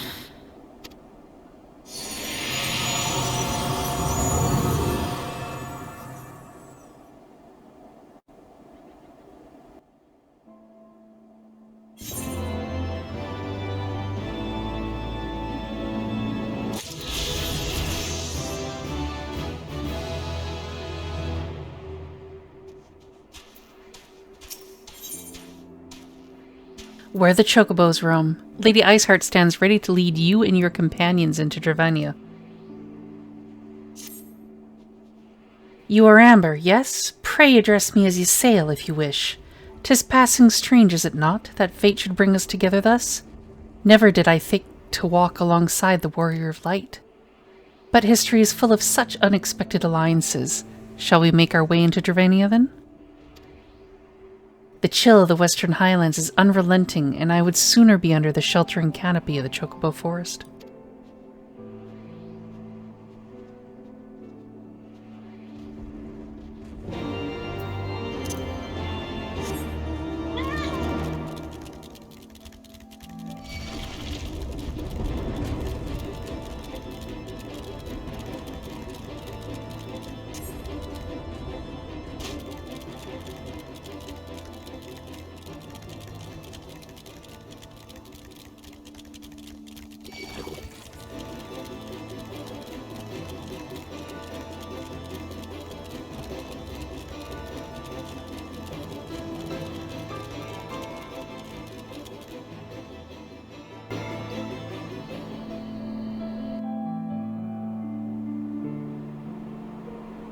Beyond Abalathia's spine, the great mountain range that spans the continent of Aldenard from east to west. Into the deepening shadows of Sohm, where lies the ancient home of dragonkind.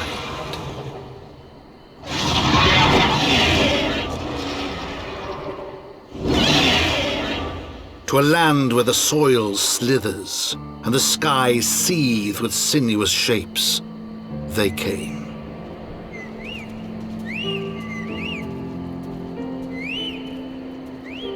Chocobos!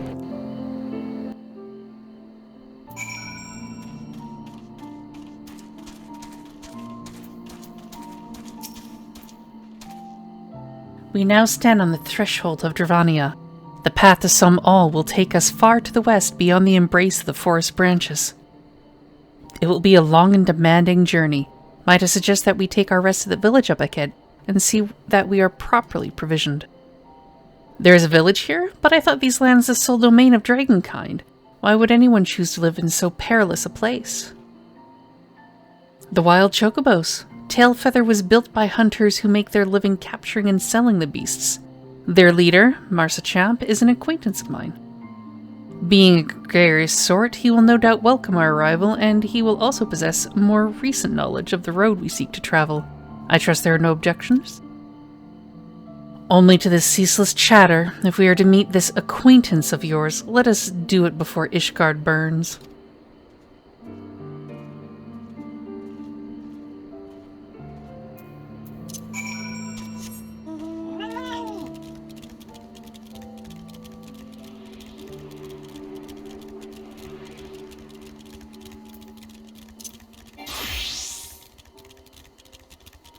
Just switch classes to ensure a safe trip there.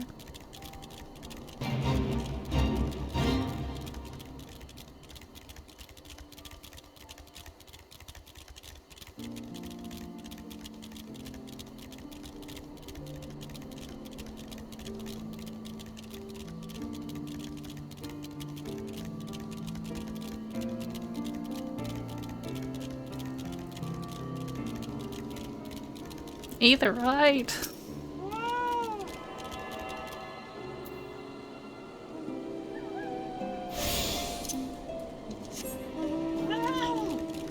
Just in case I need to make use of it.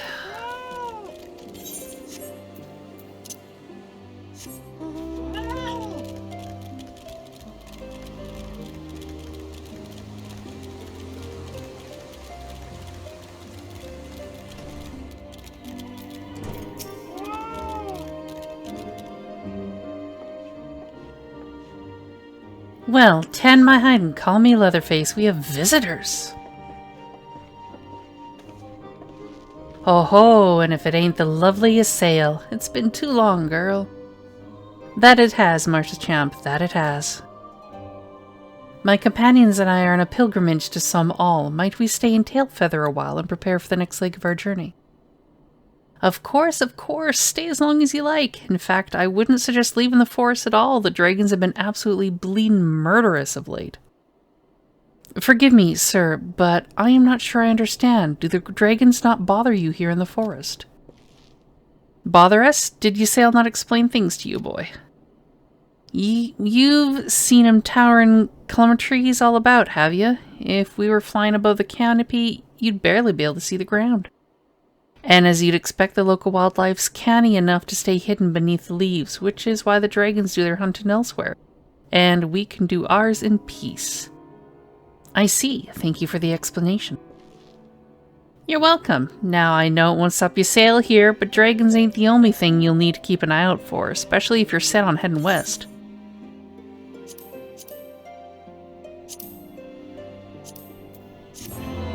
Money.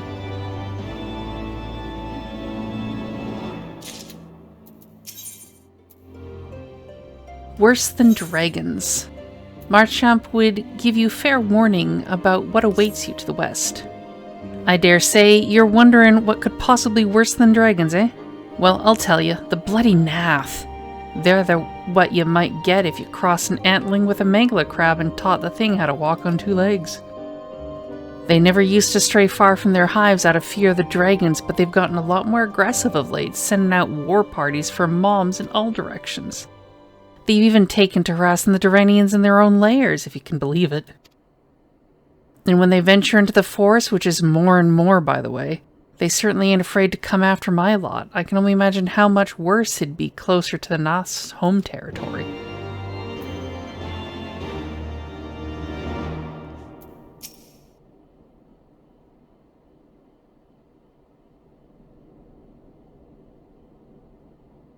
Twould seem that much has changed in Dravania. The Gnath were not wont to cause such strife when I lived here. You lived here in Dravania? Aye, 'twas in the time following the calamity. My family was dead, my home was gone, and I had fled from the bitter cold into these lands. I knew not the paths of the forest then, and wandered out from under the protection of its boughs. That was when I chanced upon Hrosvegard, and he had descended from his mountain lair to hunt for food. My exhausted mind could not contend with the sight of the majestic worm, nor the vision of the past his presence visited upon me. Thankfully, Marshchamp found my unconscious form at the edge of the trees and nursed me back to health, and in Tailfeather I remained for some time. Hence your familiarity with the locals, but I interrupted you. You were saying these Gnath were once a peaceful people? Peaceful would not be the most fitting description. They are a fiercely territorial tribe, and any who intrude upon their domain are attacked without hesitation or quarter. Outside the borders of their homeland, however, they were rarely hostile. Indeed, were even able to trade with them on occasion. They have changed, then. What of it? We have not the time to creep through the underbrush of some roundabout route. I say we make straight for some all and crush any unruly insect we meet underfoot. A more direct path, then. Very well. Let us follow the trail west out of the forest and make for the statue of the Stained One. From there, we should have a fair view of the road that leads to some all, shall we?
This area is so much nicer when you're not getting accosted by everything.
Should we chance to meet Marshchamp again, remind me to thank him. Had he not warned us to expect the Gnath, I doubt I would be standing here. Amid ruins that I would tentatively describe as Ishgardian, the style, if not quite identical, betrays a definite resemblance.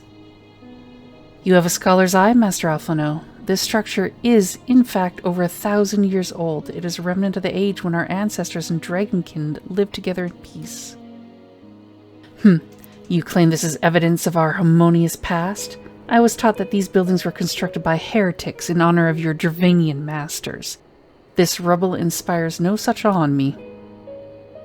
Stubborn fool, how desperate you cling to the false teachings of your beloved Holy See. Enough, both of you. You threaten the success of our mission with this incessant squabbling. Amber, pray reason with these two.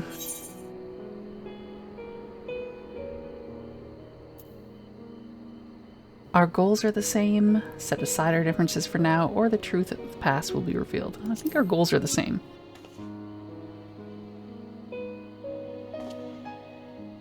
Quiet, lest you forget, our goal is to prevent a war which will claim the lives of Dravanians and the Ishgardians alike.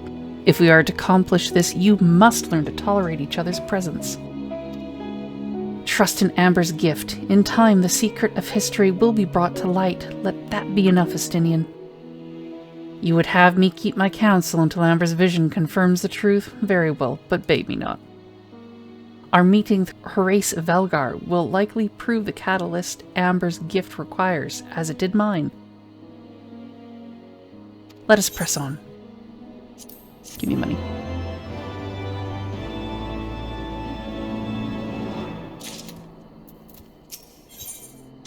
The Trine Towers. Ysael wishes to survey the approach to the distant towers. Spy you the 3 great towers to the west? Ishgardians known them as Annex Trine. The place serves as a ruse for Horace Velgar's lesser kindred. If we are to reach the peak of Sohm, then we must first besiege these dragons to open the way. But do not be disheartened. The one who leads them is a friend. Of rather more concern is the disposition of the Gnath. Let us survey the approach to the towers and see if the path is clear.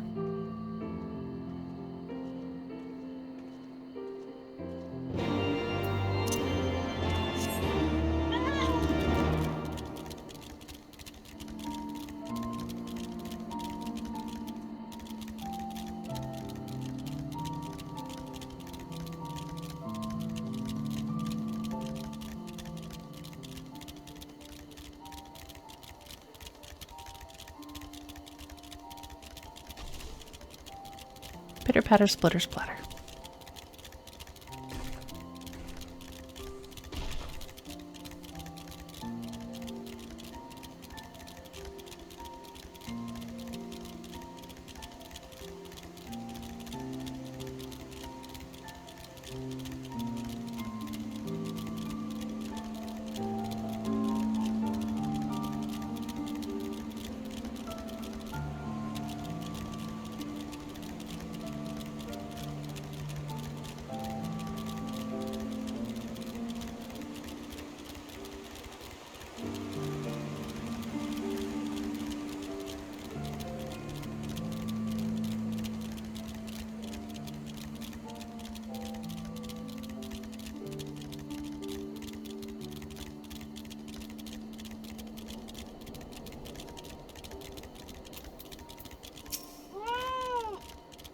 "'Tis as I feared. The road ahead is teeming with Gnath's soldiers.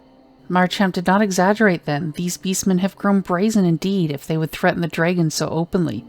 Do they intend to assault the lair itself? I pray they do not. Mighty though my Dravanian friends are, they are yet vulnerable to the Gnath's muskets. There is no route save the one before us. Should the beastmen offer battle, we have no choice but to accept."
I take no pleasure in killing the Gnath.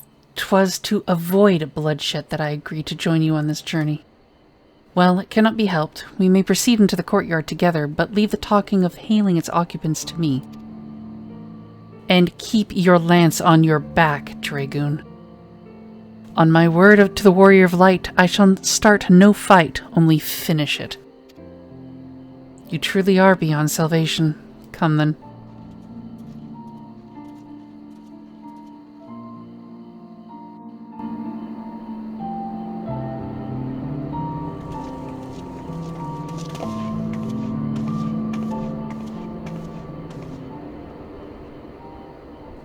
Vidofnir!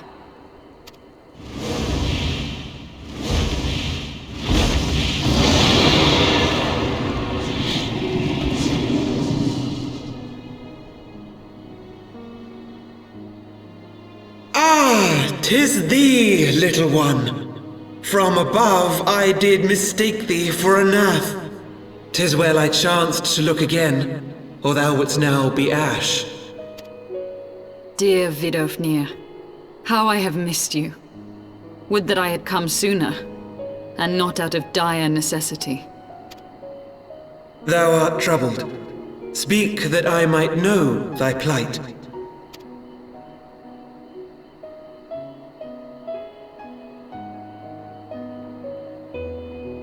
Thou wouldst have father admonish his brood brother. I would end this war without further bloodshed.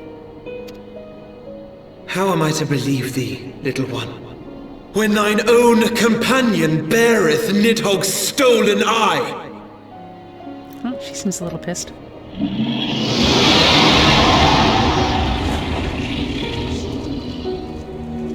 Have care, dragon, or I shall gouge out one of yours. You forget yourself, sir. We are here on a mission of peace. My sires will forbiddeth me from inviting discord to our home. 'Tis for this reason and no other that thou still drawest breath, knight. Vidofnir, please. We must be allowed to convey our intentions to Hraesvelgar in person, with words of our own choosing. Grant us this favor, and open the way to Sohm. Thou hast ever been welcome, little one. But I cannot grant thy wish. I am bound to remain here, and protect my kin from the Gnath's god. The Gnath have summoned a primal.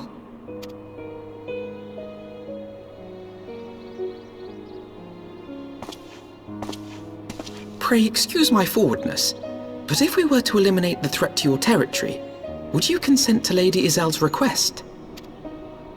Ha! Dost thou imagine thyself equal to the task? To succeed where dragons have failed?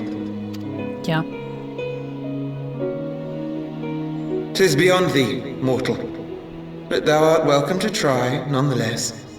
Only know that idle promises shall avail thee naught.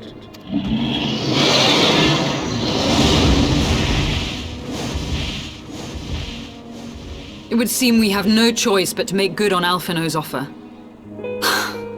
Why must our every bid for peace breed yet more war?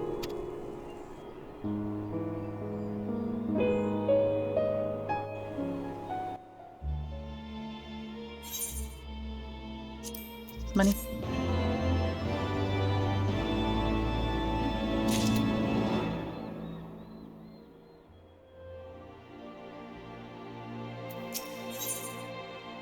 Gifts for the outcasts. Ysael seems occupied with thoughts of the Gnath and their primal. So the Gnath have summoned their god, and thus is the mystery of their newfound belligerence laid to rest. Are you not glad, Lady Iceheart? I thought you would applaud them for summoning a primal to further their own ends. After all, you did. Ooh, I did not reach out to Saint Shiva to further mine own ends. I desired her strength only to forge anew the peace between man and dragon. But what a fool I am to speak of peace to you, a bloodthirsty savage, who murders without thought or compunction. Enough, I say. If the Gnath have truly brought forth their deity from the Aether, we must face it together or watch our hopes fall apart. All now rests upon this primal's defeat. But ere we think of confronting it, we must first study its origins. What is the nature of this god? What manner of faith sustains its existence? My apologies. You are right, of course. Let us return to Tailfeather and consult with Marschamp. He knows more of the Gnath and their culture than most. There you go. Good girl.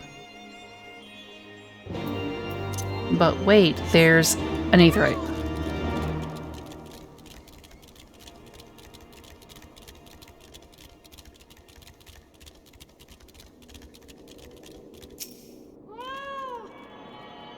And I must attune.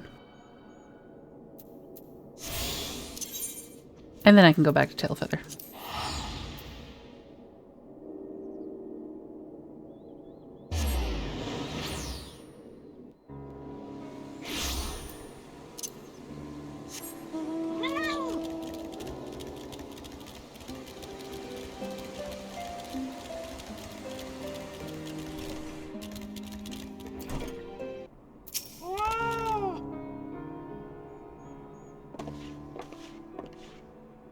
Oh, back already, are we?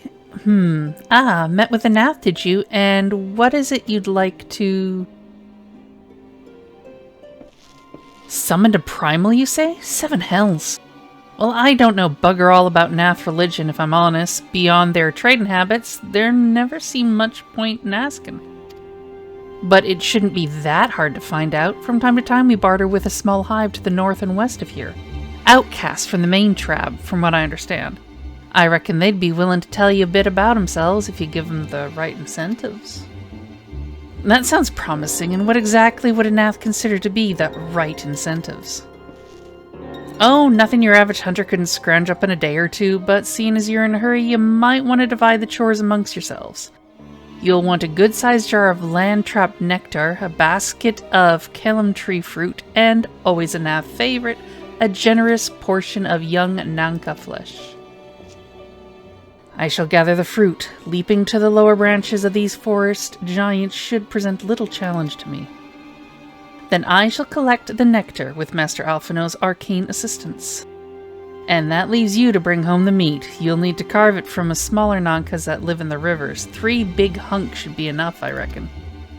Once you've got everything together, you'll need to set it down at what we call the trading post here. I'll mark the spot on the map for you. You have been most kind, Master Marschamp. Well then, let us attend to our respective tasks and reconvene at the trading post. I need hardly add that the last one there is a rotten Nanka egg. Yeah, can I trip you and just beat you there?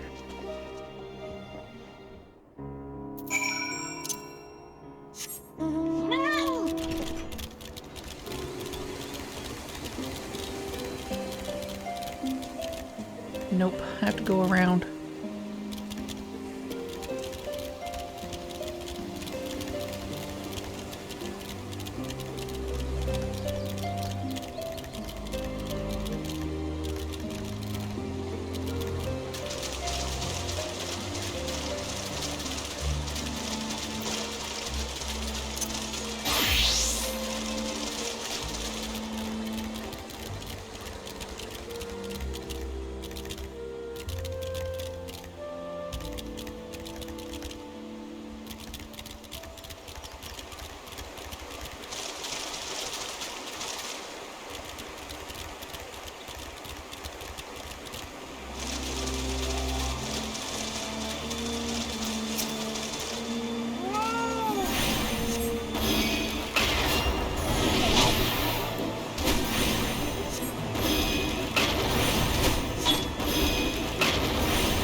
One more.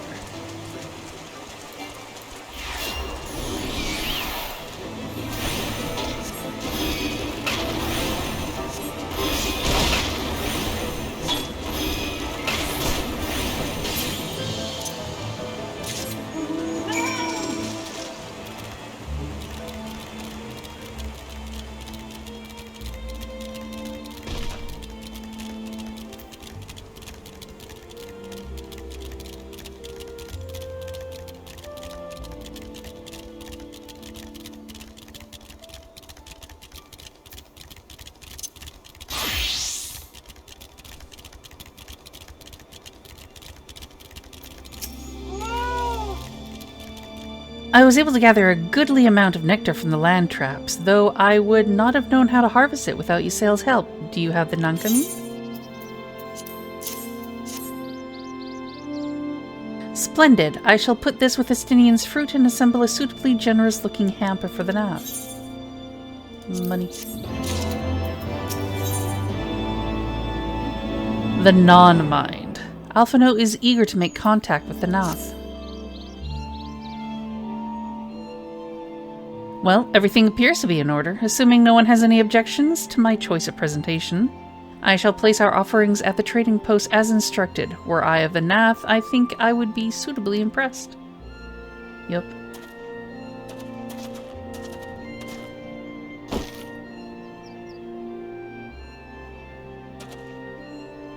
Well, how long must we wait? Should we have sounded a signal or some such? You just placed it, shut up. Calm yourself, Master Alphino. Our offering has not gone unnoticed.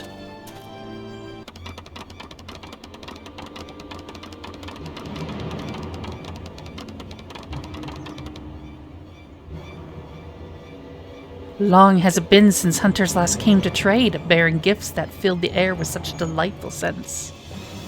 Land trap nectar, Calum tree fruit, and Nagka flesh.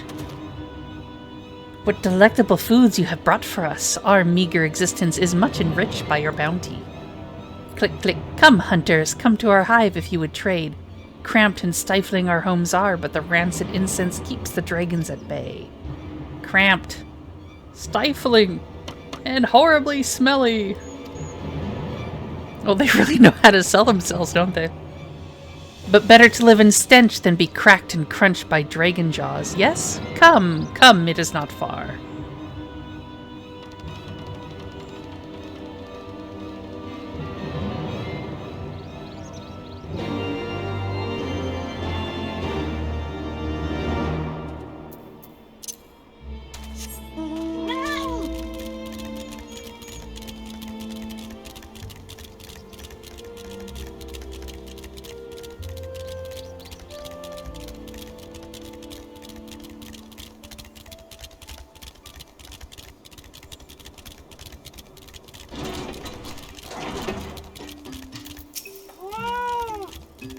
Click, click. Your presence has been announced to the storyteller. You must speak to our chosen leader in words, for we are Voth. We are the non-mind.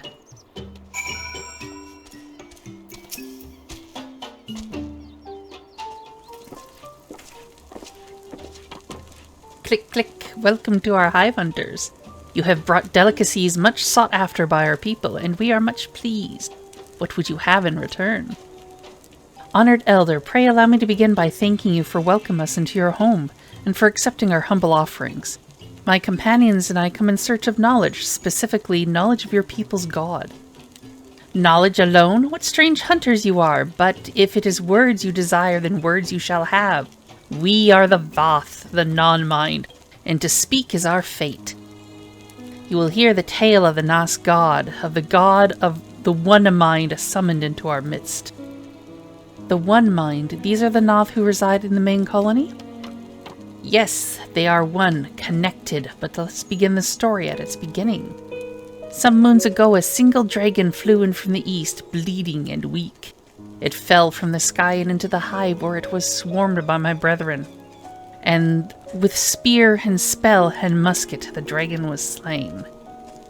'Twas likely one that had fled to battle with my kinsmen. I should commend you for finishing the job.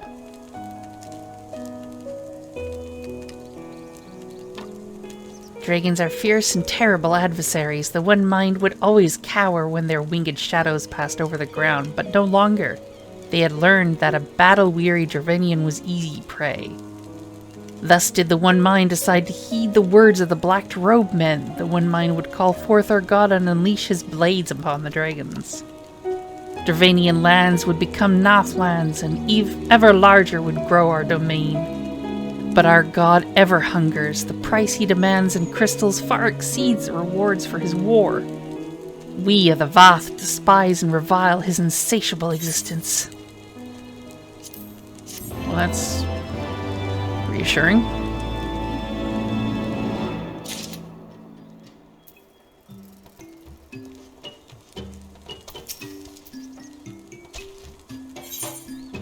A Gnath deity. Ysayle seems troubled by the Gnath's war of expansion. I call upon the power of a primal for the greater good, conscious all the while that I do so at grave cost to the land. I reason that it is a necessary evil and willingly shoulder the burden of my sin. In suggesting that such crimes can be justified, you may argue that I presume too much, but you must surely see that I am aware of the magnitude of my transgressions. Not so the Gnath. They summon their deity for no greater purpose than to expand their dominion.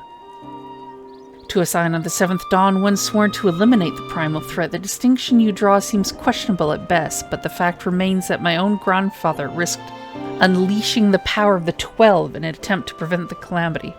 Thus, while I may not condone your actions, I at least understand them. Not so the Gnath.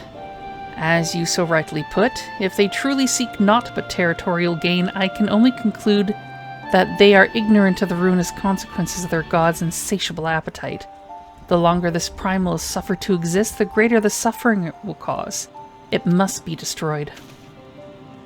How lightly you propose the destruction of this god, Master Alphino, a being of whom we know not. Has it occurred to you that you may be sending the Warrior of Light to her death?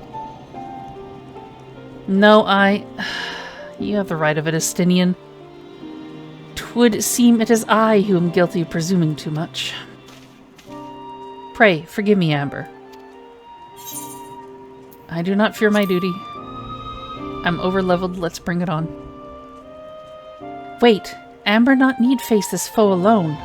Like her, I am blessed with the Echo's protections, and may do battle without fear of primal influence. Let me bear this burden. Okay. Huh, you truly imagine yourself a second Warrior of Light? Remind me, how many primals have you faced, my lady? Not that it matters. We know not where this god resides, or how to challenge it, unless you mean to pray until it appears.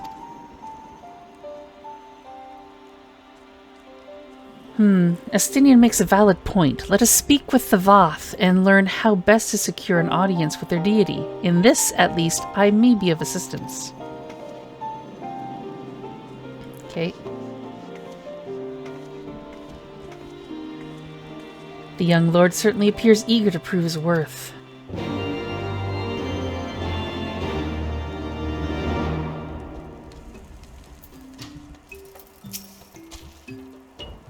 We are Vath. We are the non-mind. We do not hear the one mind's thoughts. We cannot predict their will.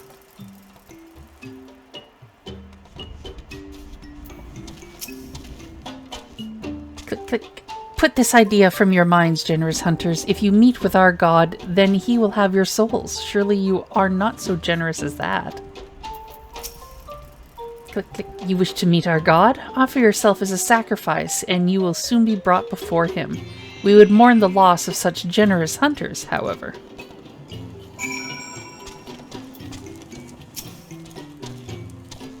You are generous hunters, yes? Many gifts you have brought, but not enough for all Vath to enjoy. Maybe you could bring us just one more. We are very fond of Nanka flesh. Yes, the meat of a young Nanka would make a fine repast.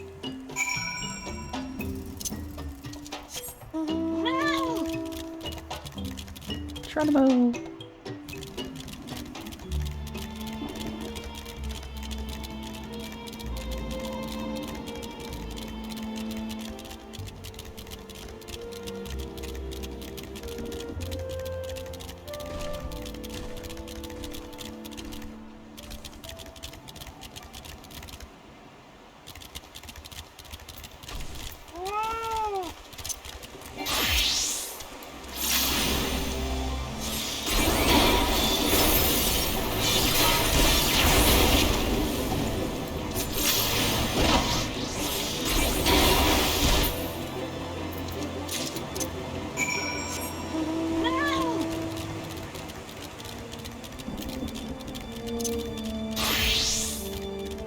I think they fixed it where you can jump up from the back way now.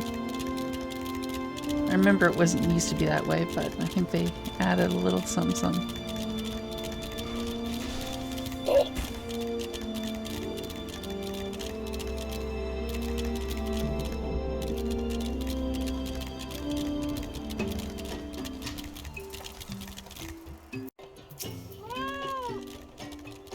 We Vath do enjoy our Nanka flesh. Have you been out hunting yet?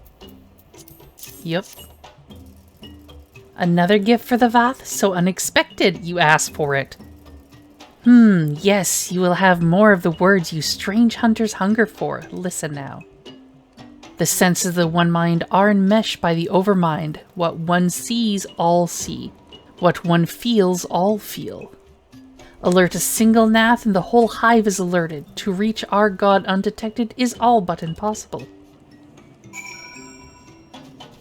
Wanna bet? The Vath are wont to allude to certain concepts without explanation, but I believe I'm beginning to grasp a few of the fundamentals. From what I understand, the king-like Overmind sits at the center of Gnath society, and its presence somehow allows its subjects to communicate without need of word or gesture. These Gnath, the one who inhabit the larger hive, are known as the One Mind, and it was by their combined will that the primal was summoned. Those who reside in this smaller hive, however, are the Vath, or the non-mind, who, for reasons that yet escape me, seem to have been excluded from the telepathic bond which connects their Gnath counterparts. Thus are the Vath ignorant of the One Mind's thoughts and intentions, and of the nature of their own god. In summary, we have wasted our time. Not so. Perilous though it may be, the Vath did furnish us with one certain method of approaching the primal, as sacrifices. Should we allow ourselves to be captured in the environs of the colony, the Gnath will bring us before their deity to make an offering of our souls. Breaking into hives. Sounds itchy. Alphino wishes to review Ysael's plan for infiltrating the Gnath hive. Forgive me, but let us be clear about what it is that you propose. You mean to say that you would deliberately provoke the Gnath, surrender yourself into what might generously be termed their custody, and then wait until their god arrives to claim your soul? Aye, that fairly well describes my plan. You will join me in this endeavor, will you not, Amber? Judging by the great risks you took to prevent the summoning of Saint Shiva, you are not a woman to err on the side of caution. Yep. Would that I could fight at your side, Warrior of Light, but the power of the dragon is no protection against primal influence. Forgive me, but I must remain here with Master Alphino. Then it is settled, Amber. You and I shall challenge the guards at the entrance of the colony. Once the hive is roused, we shall feign a brief show of resistance, and then allow them to take us prisoner.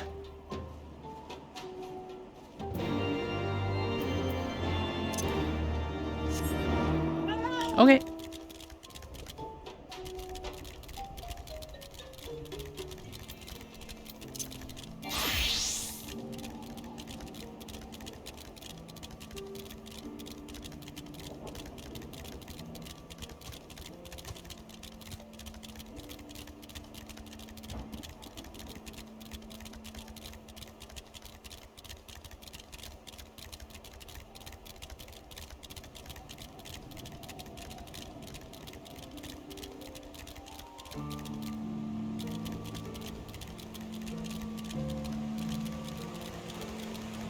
At least it's a pretty straight line there.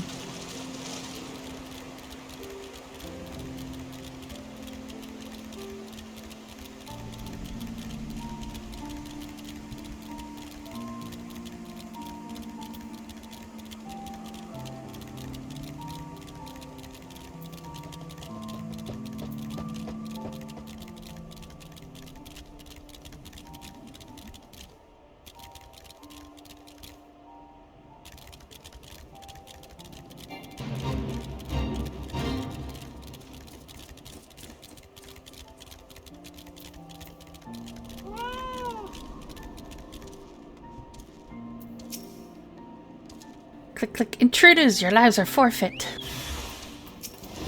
No, you.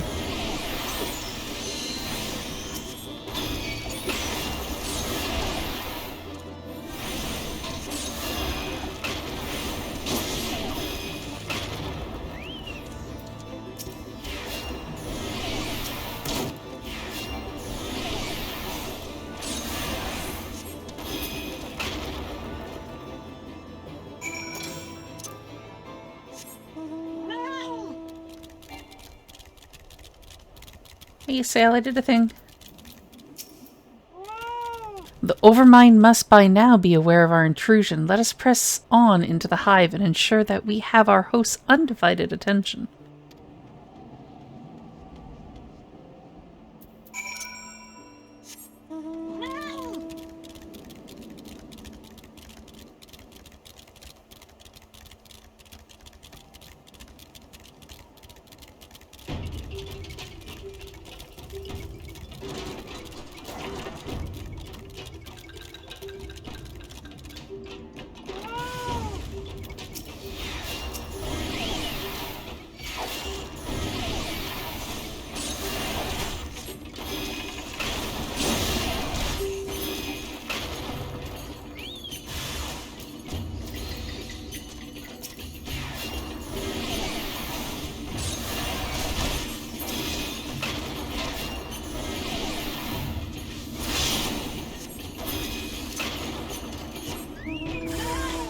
One more group? Okay.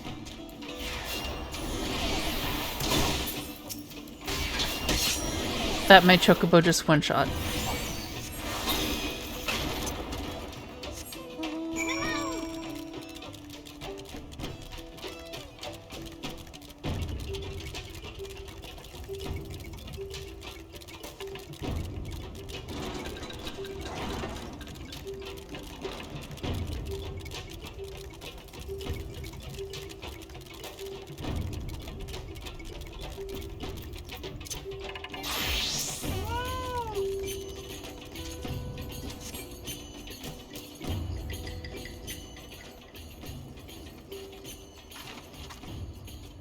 That should be sufficient. If we did not have our host's full attention before, we must surely have it now.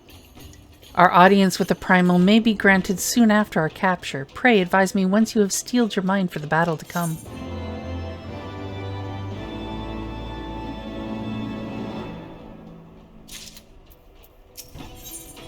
Lord of the Hive, Ysaela awaits an opportunity to surrender to the Gnath. You are prepared then?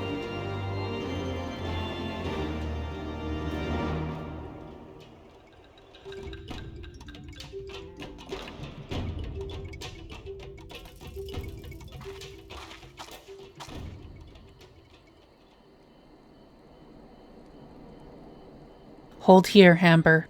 When next the Gnath come, we offer no resistance.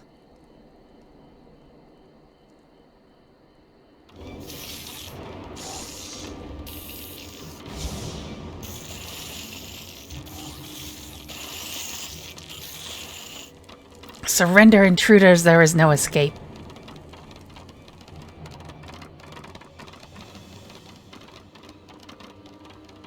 Okay.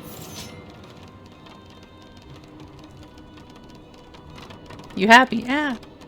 Enough. We surrender. We throw ourselves upon the mercy of your god.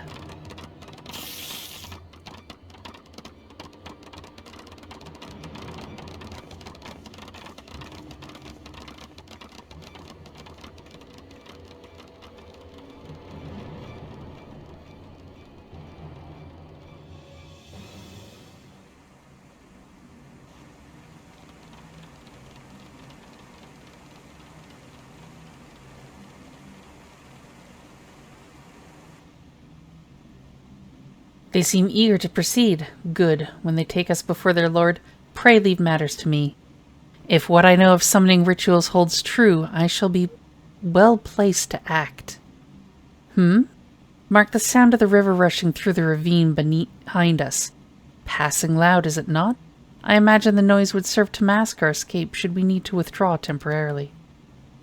But you are prepared, are you not? I hope so. If I were to be dragged away for sacrifice while you were haggling over the price of potions, I should not be amused.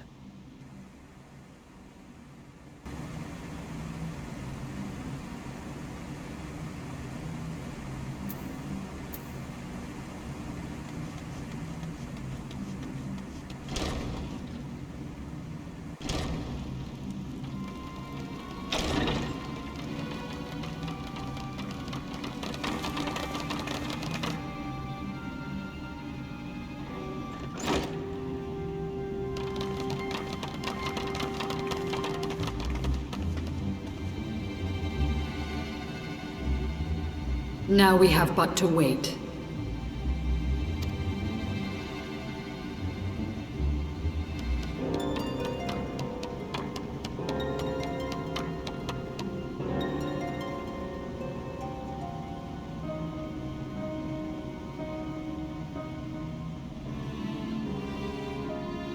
O Lord Ravana, Master of the Sacred Blades, Wrath of the Colony, Conqueror of the world, hear our prayer. Pray grant unto your devoted children the gift of your divine presence.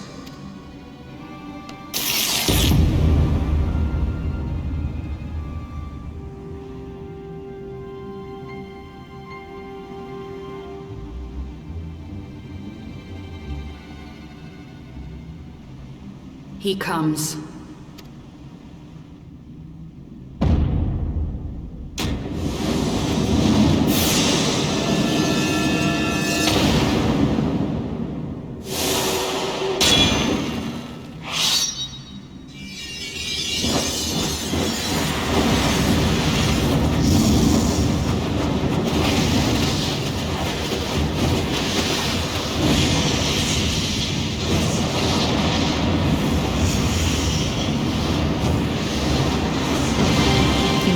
The thumbnail for this part of my playthrough is going to come.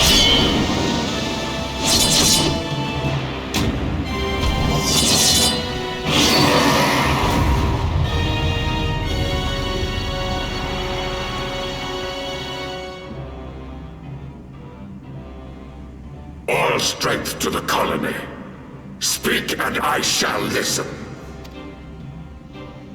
Oh, glorious General, we have captured intruders and would make unto you an offering of their life's blood.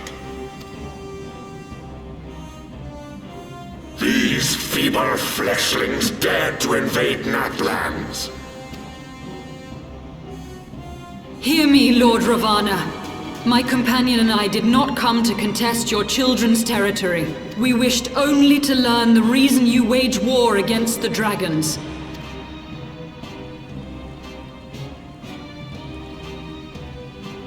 Thou wouldst flirt with death merely to satisfy thy curiosity. Wherefore should the glorious conquests of the Gnath concern thee so, Elezen? Ah, mayhap thine own kind struggle against the worms fareth poorly, and thou art desirous of a pact. We crave no alliance, Lord Ravana. Only peace. We would bring an end to our war with the dragons. Yet so long as they remain embroiled in this conflict with your children, our goal shall remain out of reach. Never before have the Gnath risen up in such numbers, and never yet with you at their head. Why do you lead them to war? Thy question hath no meaning. To live is but to fight. Long have my children waited, gathering their strength in the shadow of thy ceaseless conflict. The Gnath would see the Dravanians slain, and their territory secured. And by such fervent prayers am I now given form and purpose.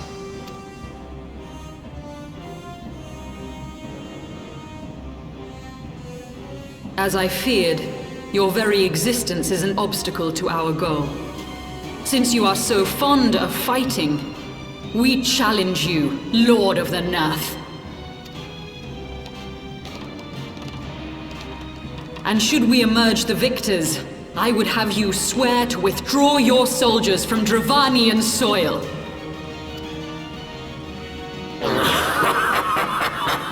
Thou art bold indeed to risk thy fleshy hide so readily. Very well. I, Ravana, fourfold master of the blade, do accept thy challenge. But should I emerge the victor, I would have thee swear to serve in mine army till thy last breath is spent. Do you accept?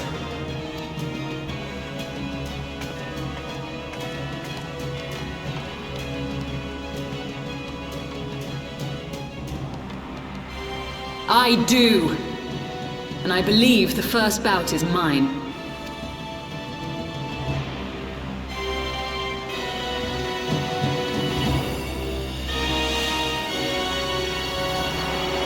Oh, she gonna ooh on him so hard.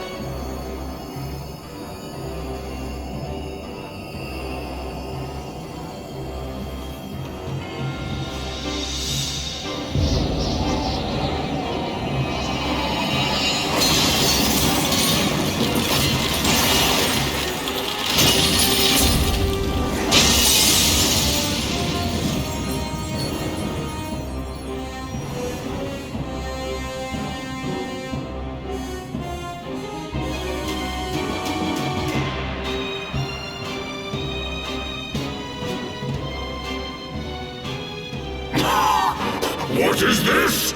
A god clad in flesh? Is aught amiss, my lord? Thou wilt not break thy word, I trust.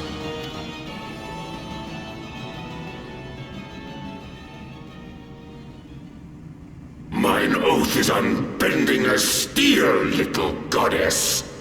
Thy ruse will but add to mine enjoyment.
I thought myself stronger.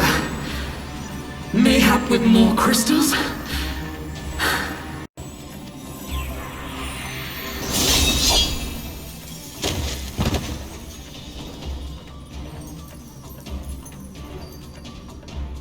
Be thou god or maid, thou art nothing to me.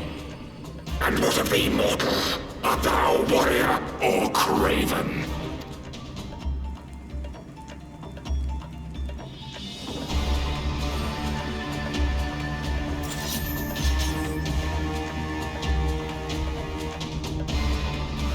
A warrior, then? Good!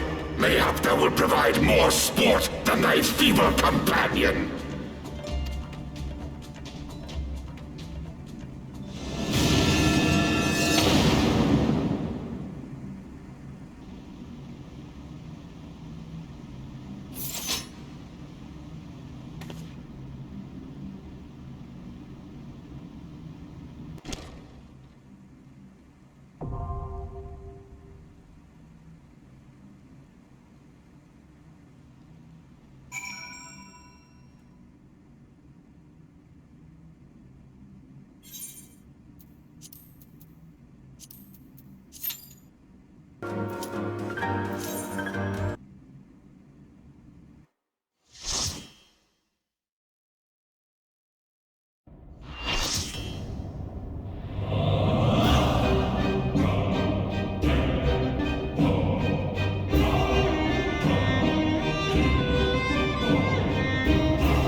So for him, he does a lot of tank cleaves. You're going to want to keep him, if you are a tank, faced away from the rest of your party. When he does Prelude to Slaughter, give him a wide berth because he's going to do an AoE around him and take off. Then he'll do line AoEs you need to stay out of, and then you group up in the middle because he's going to do an AoE across most of the stage.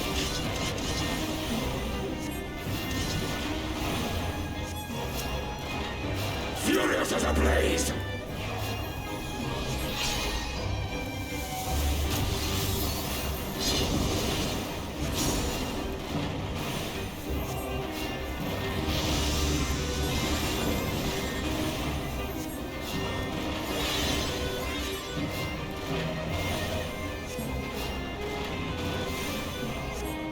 Perish!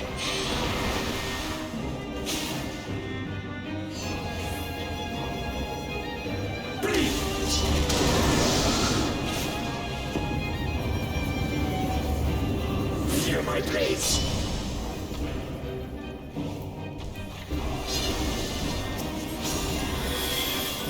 When he does Slaughter, the only place safe is directly behind him. He'll throw out 3 discs. One goes directly in front of him, one starts at the sides and goes slightly backwards. Then he's going to do a 2-part AoE. The first part is going to be this X on the ground that's going to split the place into 4 quadrants. You're going to need to stay there. He's also going to put this massive purple circle AoE that pretty much is going to hit at least one of those, possibly 2 of those quadrants. So you're going to want to try to stay away from the people that has that.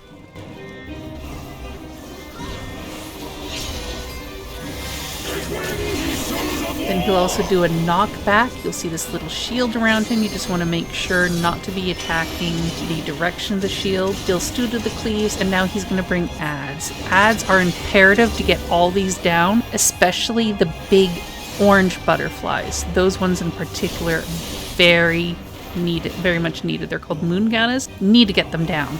If you don't do it, there's a good chance that when he's ready to do his attack where you can't do anything, you might die. So definitely kill the butterflies.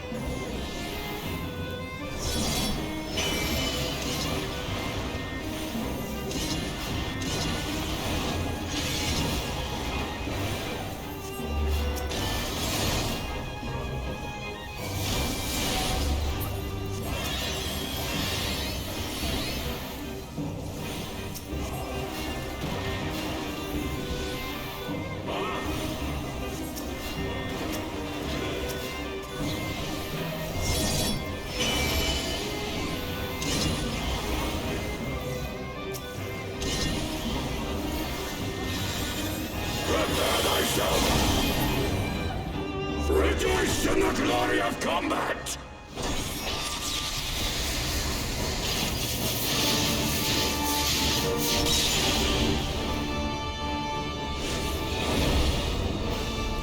Unyielding of the earth! This part, you're still going to see a lot of AoEs. He's also going to have this thing where he does a knockback. When you see that knockback circle start to expand, make sure there is a wall behind you or you're going to get knocked clear off the arena. If someone has a red mark above their head, that means they're about to get massively attacked by this cleave. Make sure everyone stays away from them. Usually targets the off tank. You're going to get balls following several players. When it touches them, they will explode, doing vulnerability damage. He will do Super Ankh again, and then he's going to get back to his usual preludes and stuff like that. But this time there's a little bit of a switch. He'll put these markers of swords above people's heads. They need to spread away from the party because he's going to rush each of them in the order of how many swords they have on them. So 1, 2, 3, and 4. Thankfully, we killed him before he managed to get that done.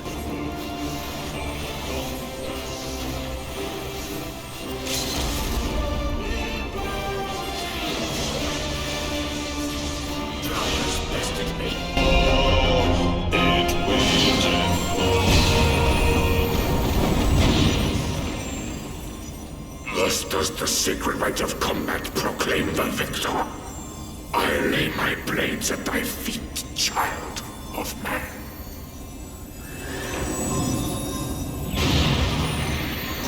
Down. That's what you get for making me wait 50 minutes to kill you.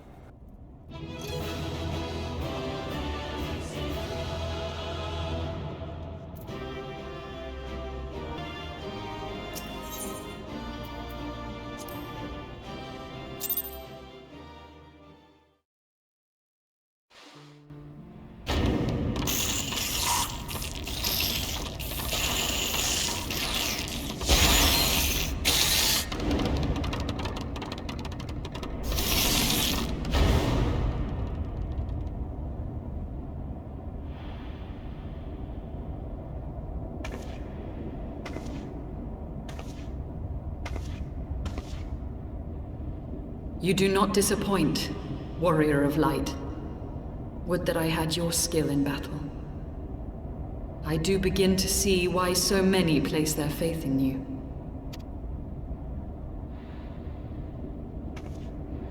For all his savagery, I do not think Ravana one to break his word.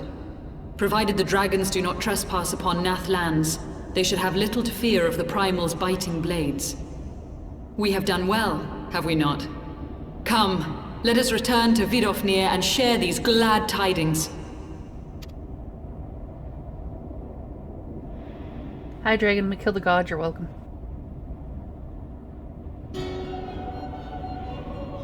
Once more you achieve the impossible, bringer of light.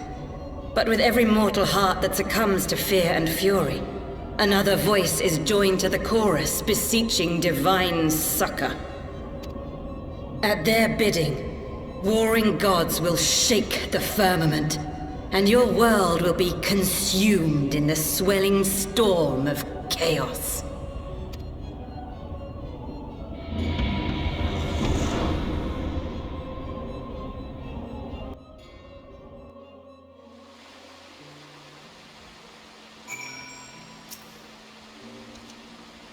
Never since we first fought have I seen you draw upon the full extent of your power, and never from afar till this day. You are a marvel to behold, Amber. Well, 'tis time we rejoined our companions. They will be eager to hear the tale and to continue our journey.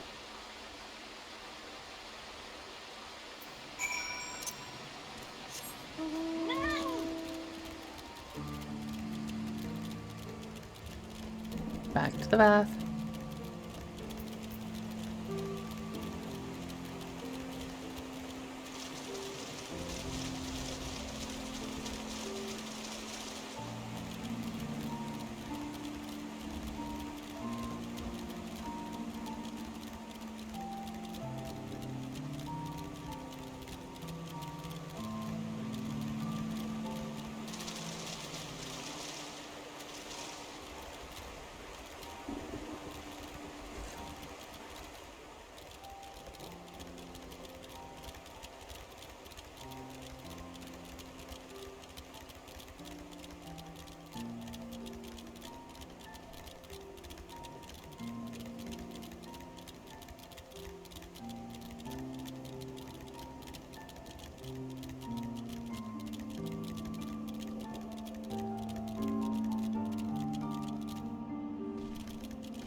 Amber, ladies sail, thank the 12.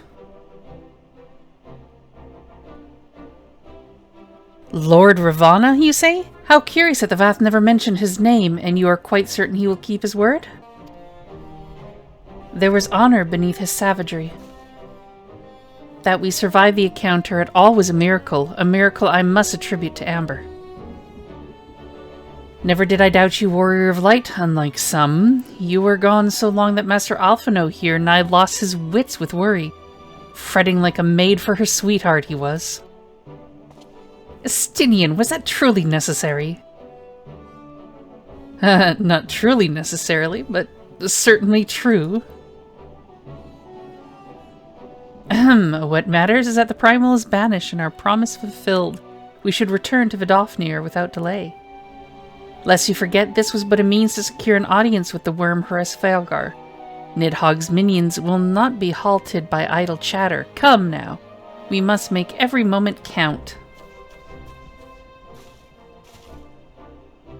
You are unkind, Estinien. For all his experience and intellect, Alphino is still but a boy.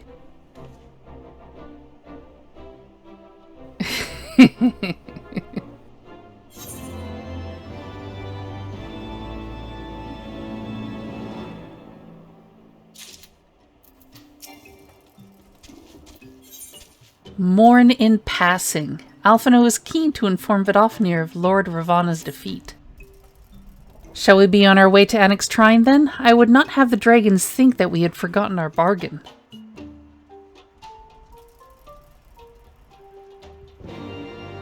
Well, you have fun walking there. I'm gonna teleport.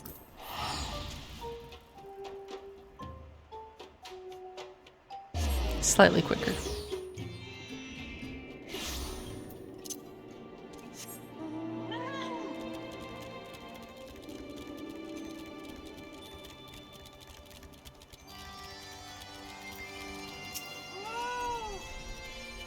Thou art returned, little one. Hast thou abandoned thine ill-conceived contest with the Gnath?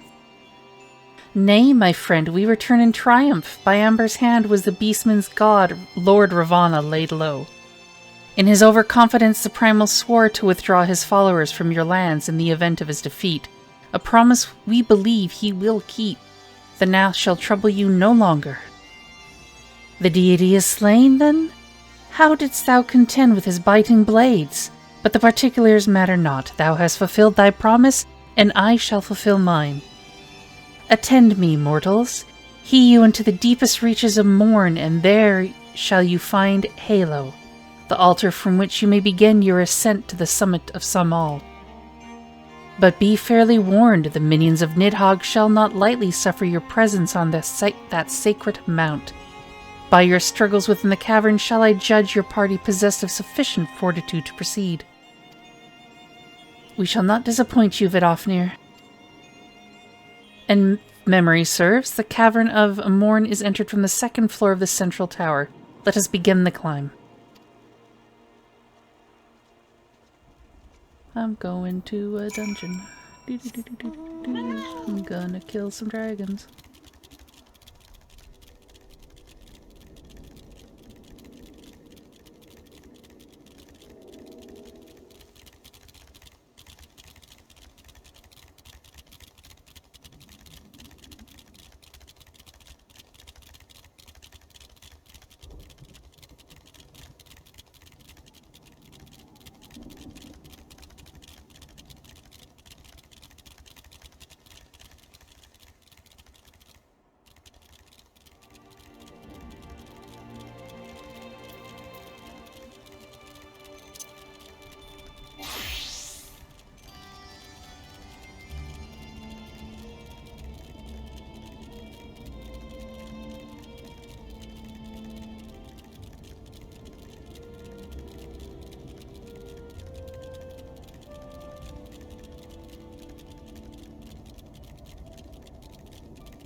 And this is where the next dungeon awaits.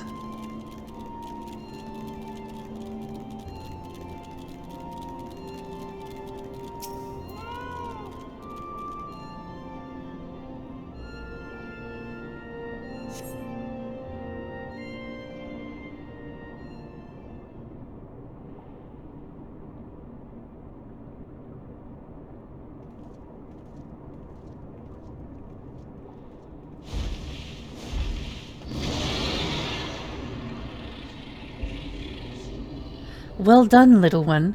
As promised, I shall open the way to Samal Summit for thee and thy companions.